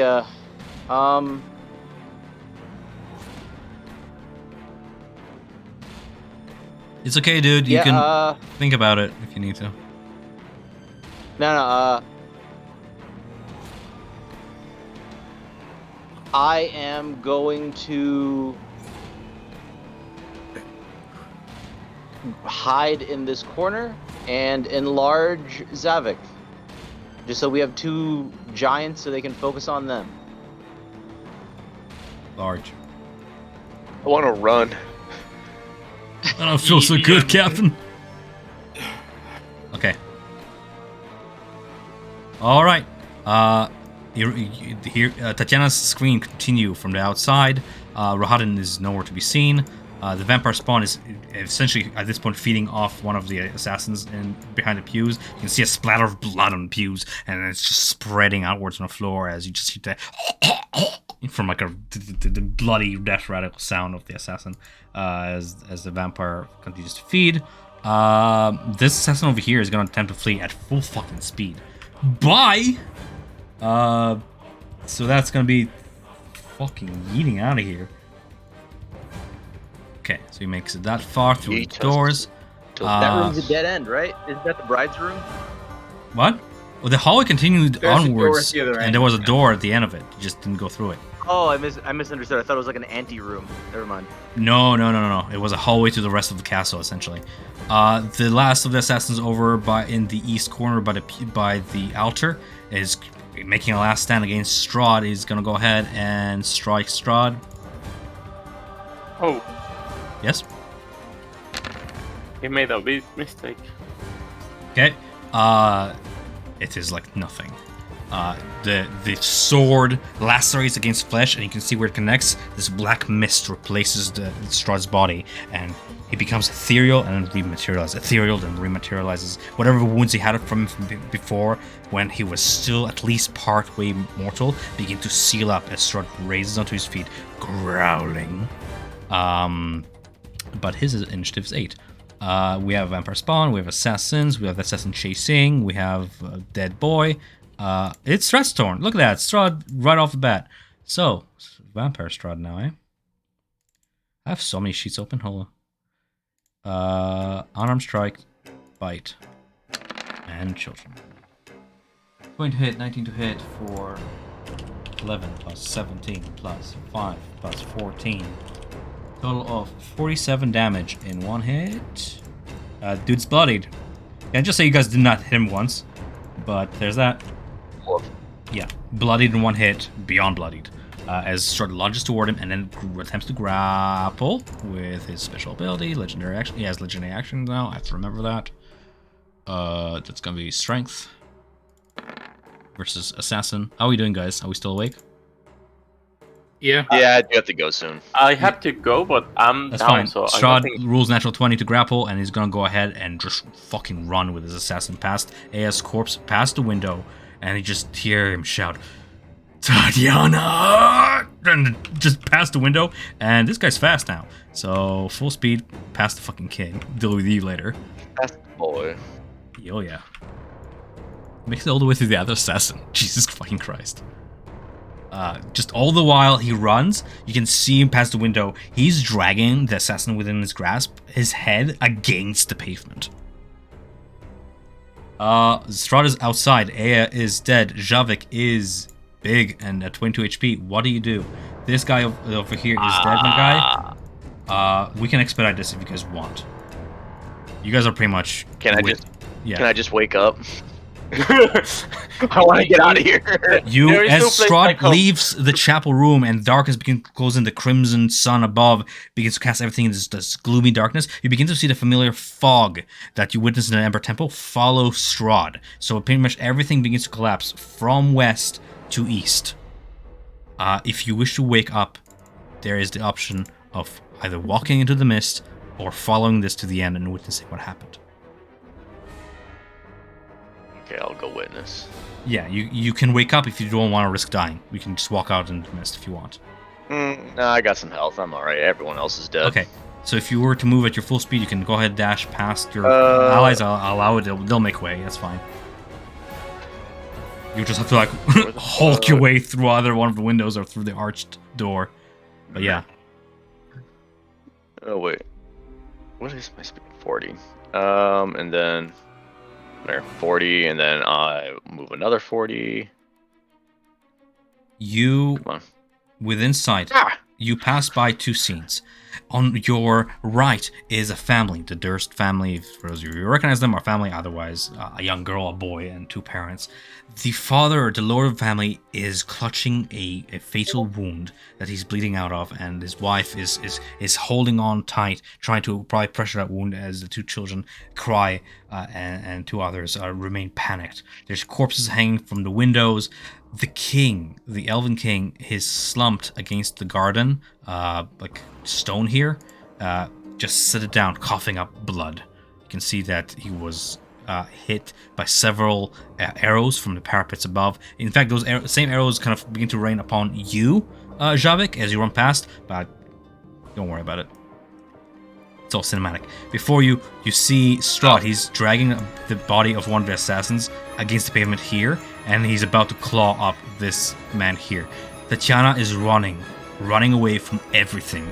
The wedding turned to a nightmare. She's in panic. That's what you see. Ramirez. Okay. So I will dash. Is that a window that we can see through? And Yes, there's right two pairs there? of windows. There's one and there's one. Okay.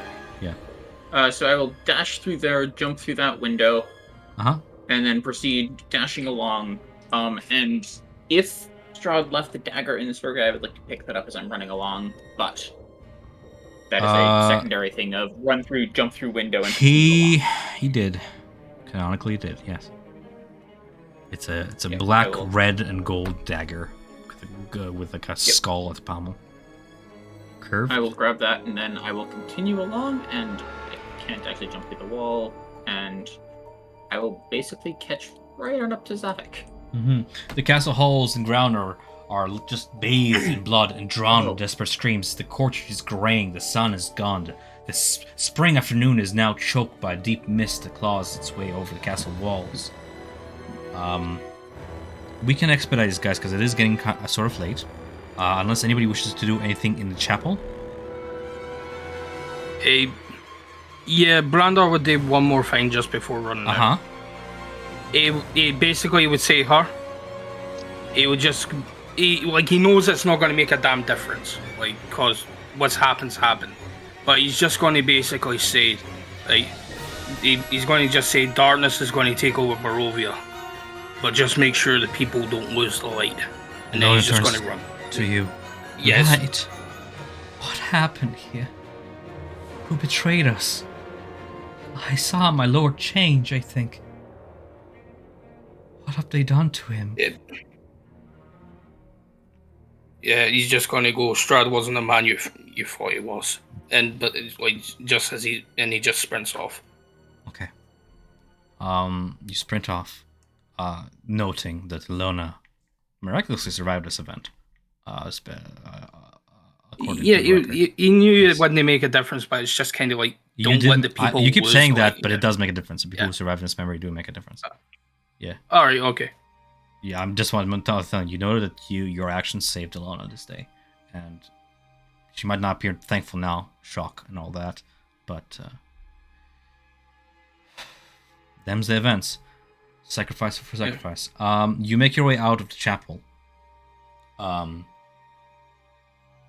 The rest of you in the chapel, do you do anything? Take a moment, Casimir or or Aya. Sorry, I was like, who else is left?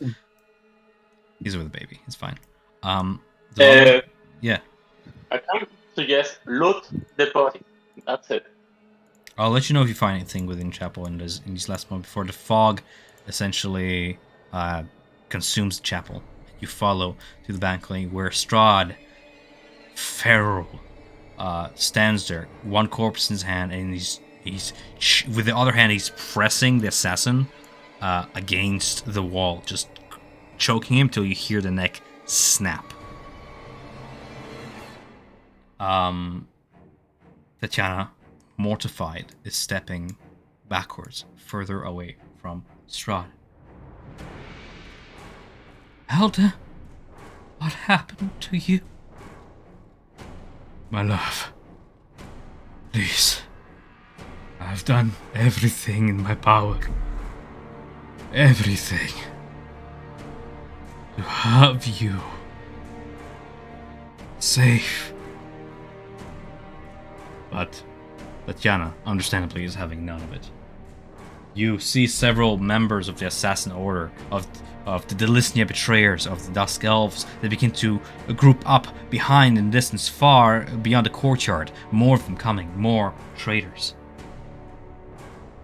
Then it all comes to a standstill as Strahd and the corpses become grey. Only Tatiana remains in color, in motion, confused. She looks straight into you, and you can feel this is a moment, a pause in the memory, a moment of reflection provided by the tome somehow.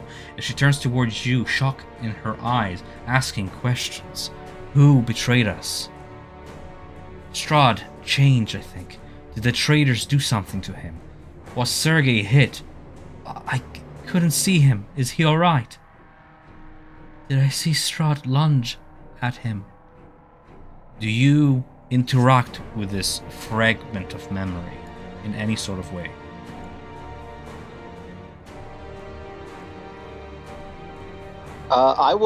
Casimir would actually say something to try to comfort her and tell her that the assassins, the Dusk Elves, betrayed you, and they were the ones who killed Sergei, which blew Strahd into a rage. If anyone is to blame, it is them.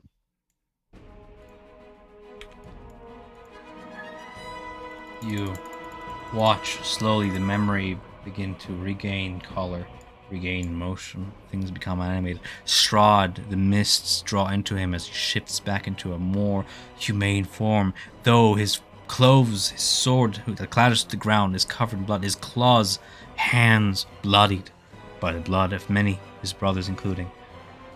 You didn't notice them before in the chaos of battle, but 3 crossbow bolts protrude from Strahd's armor, and you see somewhere behind you Rahadin and several other nobles. A nobleman with his daughter follows Strahd in this wake of several other people. Strahd just points them northward toward the carriage house with a weak motion, and he gives Rahadin a weak command to escort them to safely. And then he begins to limp toward Tatiana. Betrayal, my love. Betrayal. The Delisnias and the Dusk Elves betrayed us. Elda, you're frightening me. What has happened to you? Where's Sergei? But Strahd simply just stops in his tracks as the mists seem to advance toward him. Sergei is gone. I couldn't save him.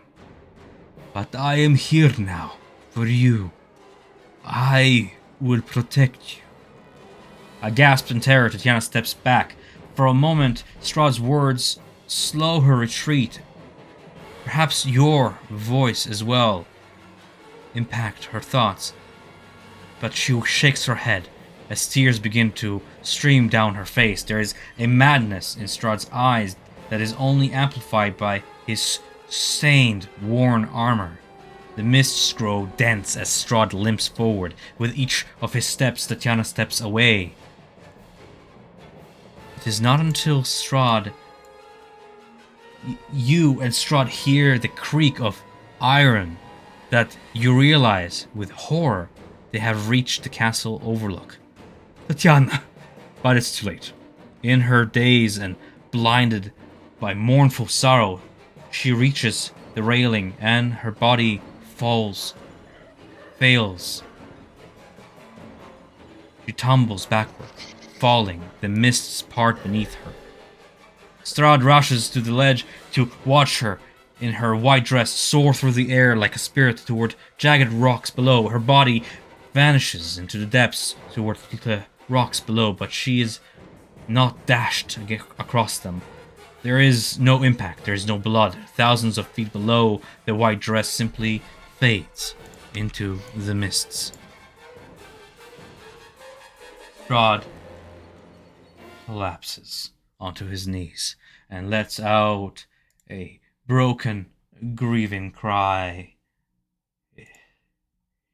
You see tears of blood stream down his face, and in a hoarse voice he yells out to all who would listen, "This was not the bargain that was made." You, in these last moments of memory, as it begins to collapse slowly, may take the opportunity to speak to Strahd as if you were the same voices in his head, your forms becoming ethereal, part of the mist as it begins to overtake him in his sorrow. If you wish to be the voices in his head and speak to him at this time, you may do so in these final moments. Yeah, Brandar would just simply ask, was it worth it? All I ever wanted was her love. I have given up everything for this. Why? In the last moment, everything taken away from me. I would have killed 1,000 brothers for her. 1,000 mothers, 1,000 fathers. He weeps. It's your selfishness that makes you deserve this kind of punishment. That you would give up so much for your own gain, for something so small. This is now your curse. Small. My curse.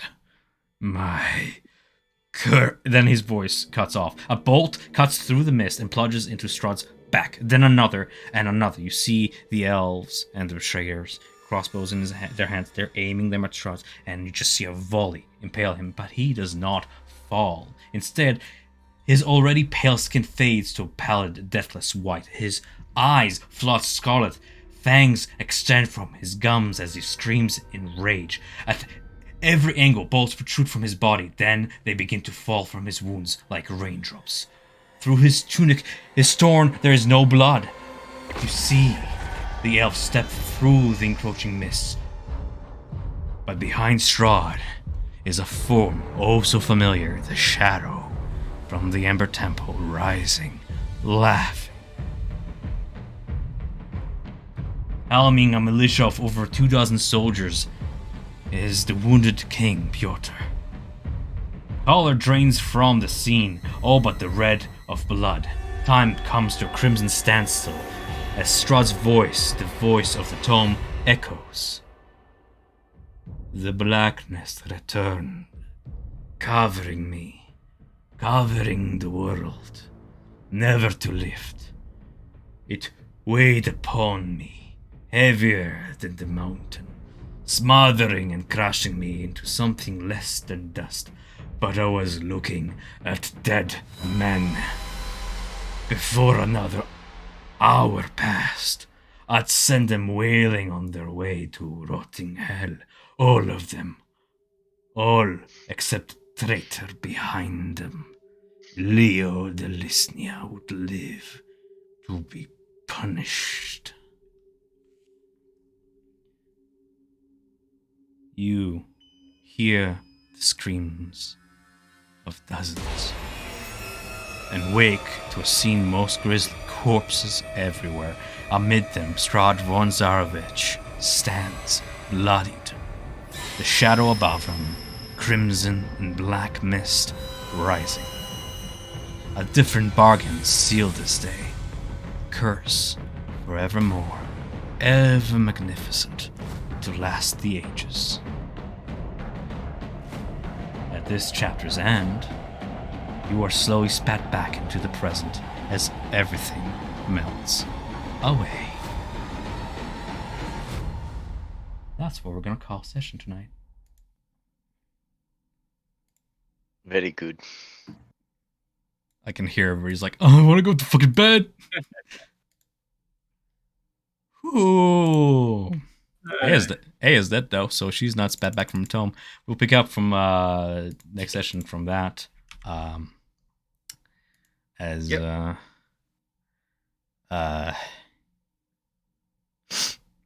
Yeah. That was interesting development. If only Monkey lived. If Only monkey survived. For whoever holds the tome, an additional spell is added to it. Ceremony. The tome's pages flutter to the end of its severed work, thus concluding the tome's section titled Life and beginning the latter half of the tome titled Death. Good job, guys. I mean, one death aside. One death aside. I was expecting like 3 of you guys to die to like a bunch of assassins, but that was good. Yeah, those guys hit like a. Are those? Is that the assassin stat block? Yep. Like the. Oh yeah. Oof. Mm-hmm. Ooh, those guys hurt. Yeah, it's a very deadly encounter. Yeah. It's made less deadly by the fact that they don't get their first strike ability because of the guests. If you guys were sat right next to them, you would have probably got like first stricken, and that would have sucked. But the free crit, crit with their sneak attack and poison. Mm-hmm. That can one shot a. Ugh. Yep. It's pretty deadly. And it doesn't help that you don't have armor on in that encounter. No, it doesn't. There's a lot of things you could have done, like to speak to the NPCs and such, and try to insight check to see that, like, oh, you entered the room, and like weirdly enough, these people are wearing like armor beneath them. It's just so unlucky that the only time you noticed was already when it's too late, and the guy you did notice on was a servant of the Lysnia. He was his like right hand man. And it was got strong Red unarmed vibes when you mentioned that. yeah. But Lysnia lived, which is interesting. I'll actually have to edit the present because of that. That's fun. Not something you guys have to worry about. That's good. I like that. It'll be Next time interesting Strahd to sees see. a monkey, he's gonna be scared. He's gonna have PTSD moments. Right. Anything from me before we part ways? No, this was super fun. No, So are should be we? good. Just so we're clear, are we going to dinner / requesting an audience next session? That seems to be the plan. I just wanted because with Aya finally gone, we don't have a dinner invitation. Just so I'm clear, we're We're gonna ask just for an audience going. regardless. Yeah. We don't have like a formal like dinner invite. It was like a verbal thing, or do we have like a formal like dinner invite? Ivan, do you want to do it now? Ivan's still with us? I think he Yes, left. correct. Oh, It's- he's I'm still in here. the streets. Or do you want to do but it next not session? now. Okay, that's what I figured. Next session. Don't worry about it, guys. There's always a solution. Okay, that's fine. Yeah, I'm not leaving you guys in the Yeah. dark. I'm leaving options open. And again, worst That's fine. case scenario, you can always just be like bold about it and literally Oh yeah, no. Like, I was show just, up and be like, I- we want an audience with Strahd. Oh yeah, no. Like I assume that's what we were going to do, regardless. I was just curious if if there was a physical invitation or was it a verbal one. Like nothing's plan-wise, nothing's changing. I was just wondering. Yeah. Mhm. And besides, if it was a physical invitation, we don't have that anymore. Aya had that, and Oh you know, right. the only one of Aya's items we have is the sword that I had grabbed. I was planning on delivering it back to Aya, but Aya didn't work. Hmm. Doesn't one of us have a ring of mind shielding? Nope, Uh, not anymore. no, that still is on. Nadia. Not yet. Yeah, Nadia. No big deal. That happens. The Tommy's only gonna get more and more lethal the more you explore it. It's more almost like Oh boy. a defense thing. But hopefully some answers were provided, and it was a fun session. Sure was fun for me. Just managing a lot of NPCs at the same time, so it's a little bit slower than I am used to. And Gorilla. Gorilla, that was funny though. I'm sorry, but my baby was screaming her head off, and she finally now just calmed down after like 2 fucking hours. So I wasn't fully thinking. It was the That- first thing that came into my head. I mean, it's within your character's ability to do so. That's what makes the Tome of Strahd so fun. Yeah. Just gotta keep Sergei alive. I kept him alive for what? Literally until Strahd's round of initiative. Mm. So it did nothing. It's Yeah. really hard to stop a fully fledged Well, no, I vampire assumed he lord was going to die. against I just meant like I against didn't even what delay it, anything. yeah. Yeah. I'm literally rolling. I'm whispering Strahd's rolls because I'm like I don't want him to get scared too soon. Oh no, I'm sure he has like a plus 15, whatever. It's disgusting. Yeah. So yeah. Or is it just like his attack roll is just yes because he's omnipotent? I mean, like no, but He's like not it's a Marut. But it's, yes, I'm it's assuming pretty so. bad. Yeah, I don't know how we're gonna survive the fuck. We gotta. We just have to make gotta, him We sad. gotta bulk up. Guys, We You gotta make him can't, big uh, sad. guys, I have good news we- though. I want to save this for last. Y'all level up. Eh, Hey. I think I just get like one little thing. I think I get like brutal critical. Okay, you that's don't it. level up. Fuck you Oh, then. That's God. not a little thing. That's a big thing. Are you kidding me? With like Brutal critical is garbage. It's It's a only one terrible extra ability. I just get one extra d6 on my critical. Is it a Br- D6? Brutal I critical thought- is so Oh. sad. I'm using claws. Wah, cry me a river. It's fine. Yeah. It's extra damage. What's to complain about? It's one additional weapon damage die. You Well, get more I'm HP. healing. There's that. Level up. Yep. Yeah, the HP I'll take. Oh, I got Now I have to make decisions. Are you multi-classing Uh, again? I have the end idea is I have to figure out multi-classing which way I'm going, because I have two classes right now. I have to pick which one I'm going in, because they're both they both work. I just don't know which one makes most sense right now. I'll figure it What out. are you at? What are you at now? Fighter what? Uh, Warlock si- what? Warlock 1, Fighter 7. Ooh. Okay, I see what you mean. You see the problem. I do see the problem. Both of those give really cool, fun things. I don't know I what would- fun thing I want. The only thing I would say I would Warlock say double that hit. fighter is easier because fighter does not tie you down to actually trying to explain a way other than I became better at fighting, whereas warlock is like, what's your patron? What's going on there? He's going minor Amber Temple. I'm going major Amber Temple. Right. We're the Amber Temple boys. Yeah. Patron is vengeance to some extent. Hmm. I want. But okay, well, mine, I get my armor modification, so this will be fun. Oh, I get 5th level spells.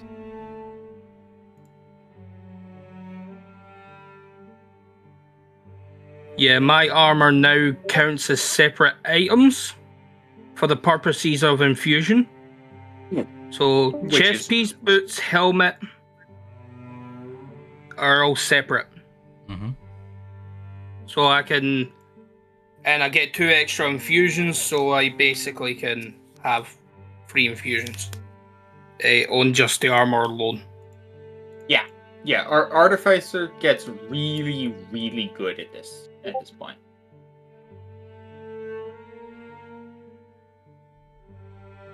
But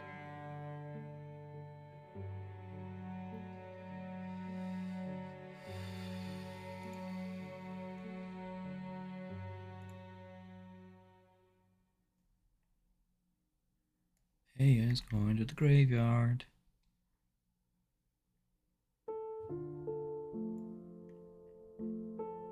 Real question is, what are we doing with Aga's companions? letting them go and be free to live their well, lives. I mean, any of the ones that were brought along are gone. Nobody was brought along. Yeah, but we still got a pie addicted fucking undead Drake thing. That's Mhm. Dimitri's problem now. Yay! No, And the that's skunks can Brander's get locked. problem. The Drake is Brander's problem. That's Brander's family. That is true. I mean, if he wants. Hey. We have such a big graveyard. 1, 2, 3, 4, 5, 6, 7, 8 characters. Ooh. Casimir can just bring him back. once we do our final assault on Strahd's Keep, just give me a couple days and I'll bring them all back and they can just carry our stuff or something. Well, not in AS case, that's for sure. We'll awaken the book. What do you mean awaken the book? I was joking. Okay. Like make it sentient and just like put Aya, just pretend that it's Aya. 'Cause Aya's the only one who's died in the book, right? Mm-hmm. If the creature dies within the chapter, their body must be carried to the end of the chapter's events, or it is lost in the pages of history. Aya is lost in the pages of history. That's fine. She died doing what she loved. She wasn't picking up any pets. Yeah. The skunk can be free. Skunk is dead, dude. I established Oh, it that's right. It's last session when you found it. It was like not fed for like 3 days. Yeah. But we'll figure it out. Anyways, unless there's anything else for me, I'm gonna wish you guys a good night. Thank you for participating. And I guess next session is Ravenloft. Yes. And we're gonna do proper D&D dungeon delving. Oh boy. I mean, one of Big the dungeon. biggest dungeons I've ever run ever. Do it. Castle I want to get Ravenloft. lost in there, Daddy. I heard back when 5e came out, like I haven't seen it, but I heard like it's like a 5-story ridiculous dungeon where all the rooms are mapped out. I mean, you've been there once before, so you know how many stories it is, but yeah. Because, well, not you, not your character, but you guys been there once before. Point being, it's pretty big and exciting. I suggest that whether or not you have an invitation, do come up with reasons and goals of why you're going to Castle Ravenloft, because scouting is one thing, but you know, at what point is too far, you know? One thing I'd ask the party right now, are we exploring the rest of the book, or would we be willing to give the book back as like a pretense for seeing him? Unlike the Do we want to give that back though? That's what I'm saying. It's powerful and we can learn a lot from it. Like I think once we're done with the book, whether we finish it or we get to a point where like we can meet with him, it's a pretense of at least not being like, hey, we've been fucking up your shit, but we read some of this. This should probably belong, you know, like something like that. You don't want to peep on someone's diary after you're done reading it. Just a thought. I was wondering, like, if at the end, if we would gain like any big benefits. Be like, all right, hey, you complete the book. This book is now like super omega, like atomic bomb or something. The more you decipher, the more you get from it. You get spells. Yeah. From it. Yeah, they're all the spells. Like this chapter is the most insight, and I think it's the most like we've had insights into him before, but this particular chapter is like the turning of like human Strahd into evil Strahd, and it might like make him big sad because our only weapon against him is to make him depressed. Yeah.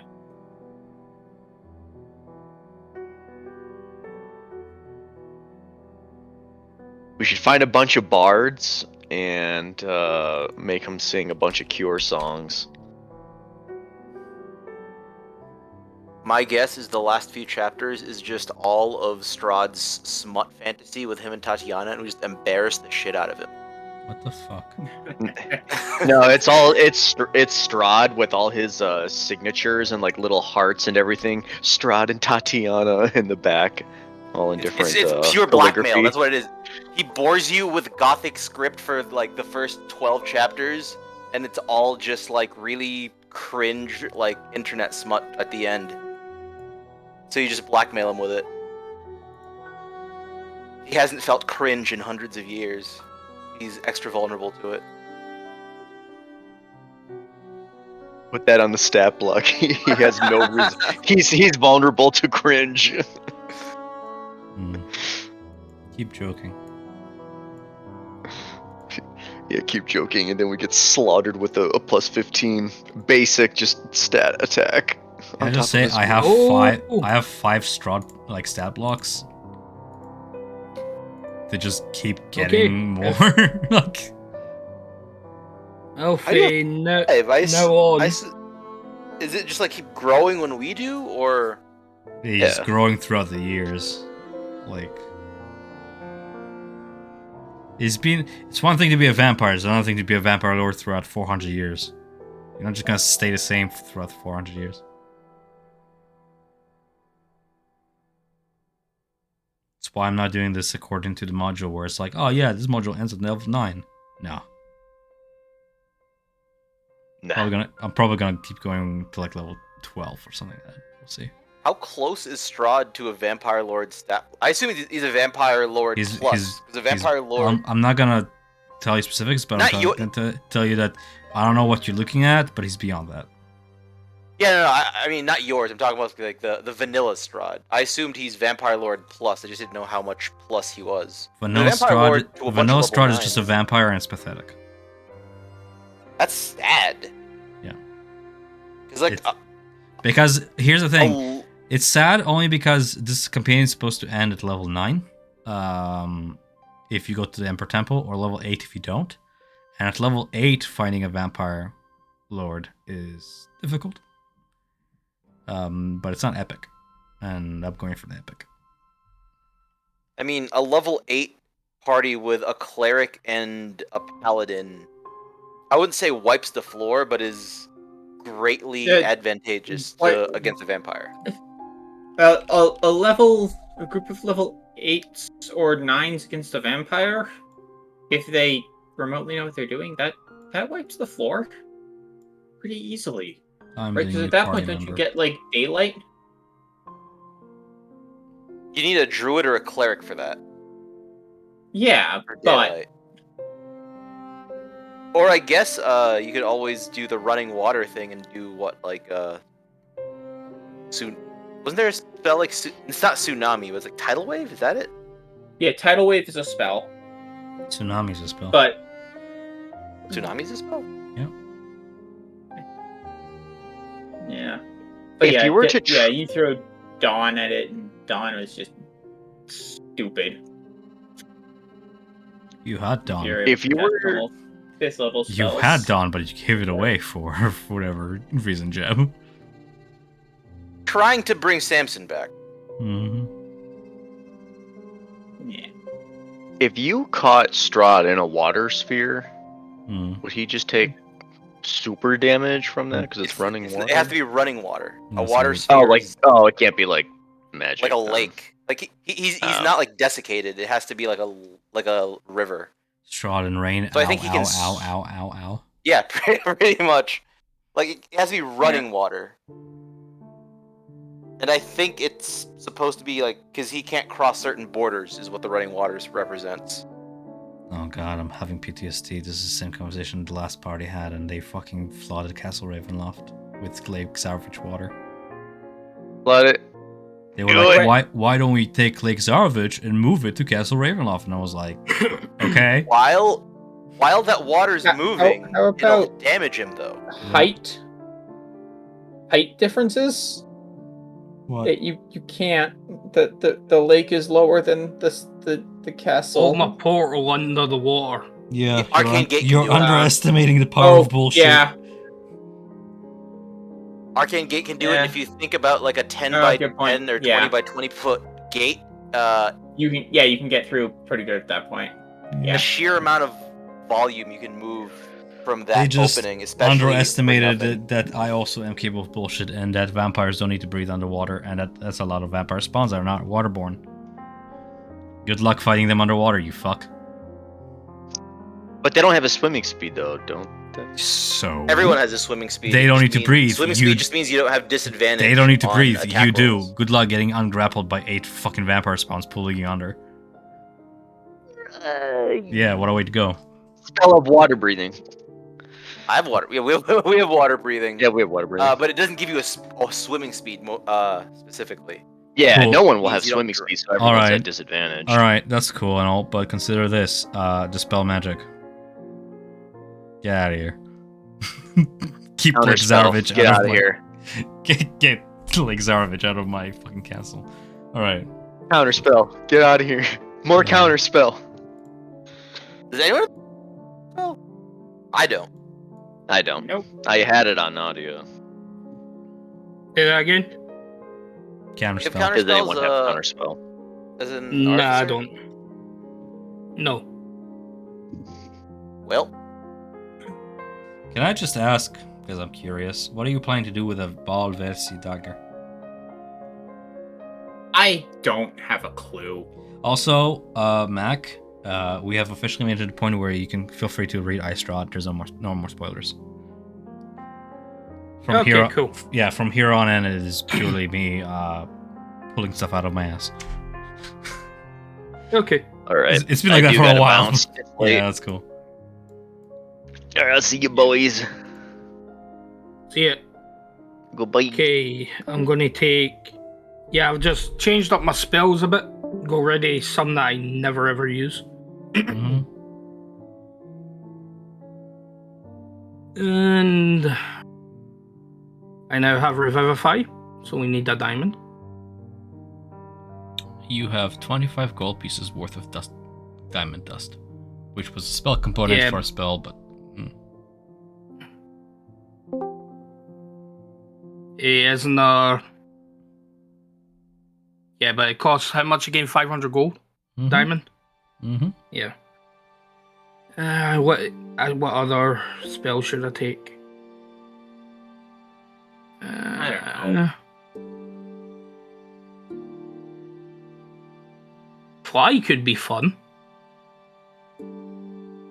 That would really hang you some of my movement issues. Mm-hmm. Cost of concentration, but yes. Yeah. But I basically have +6 to concentration, so.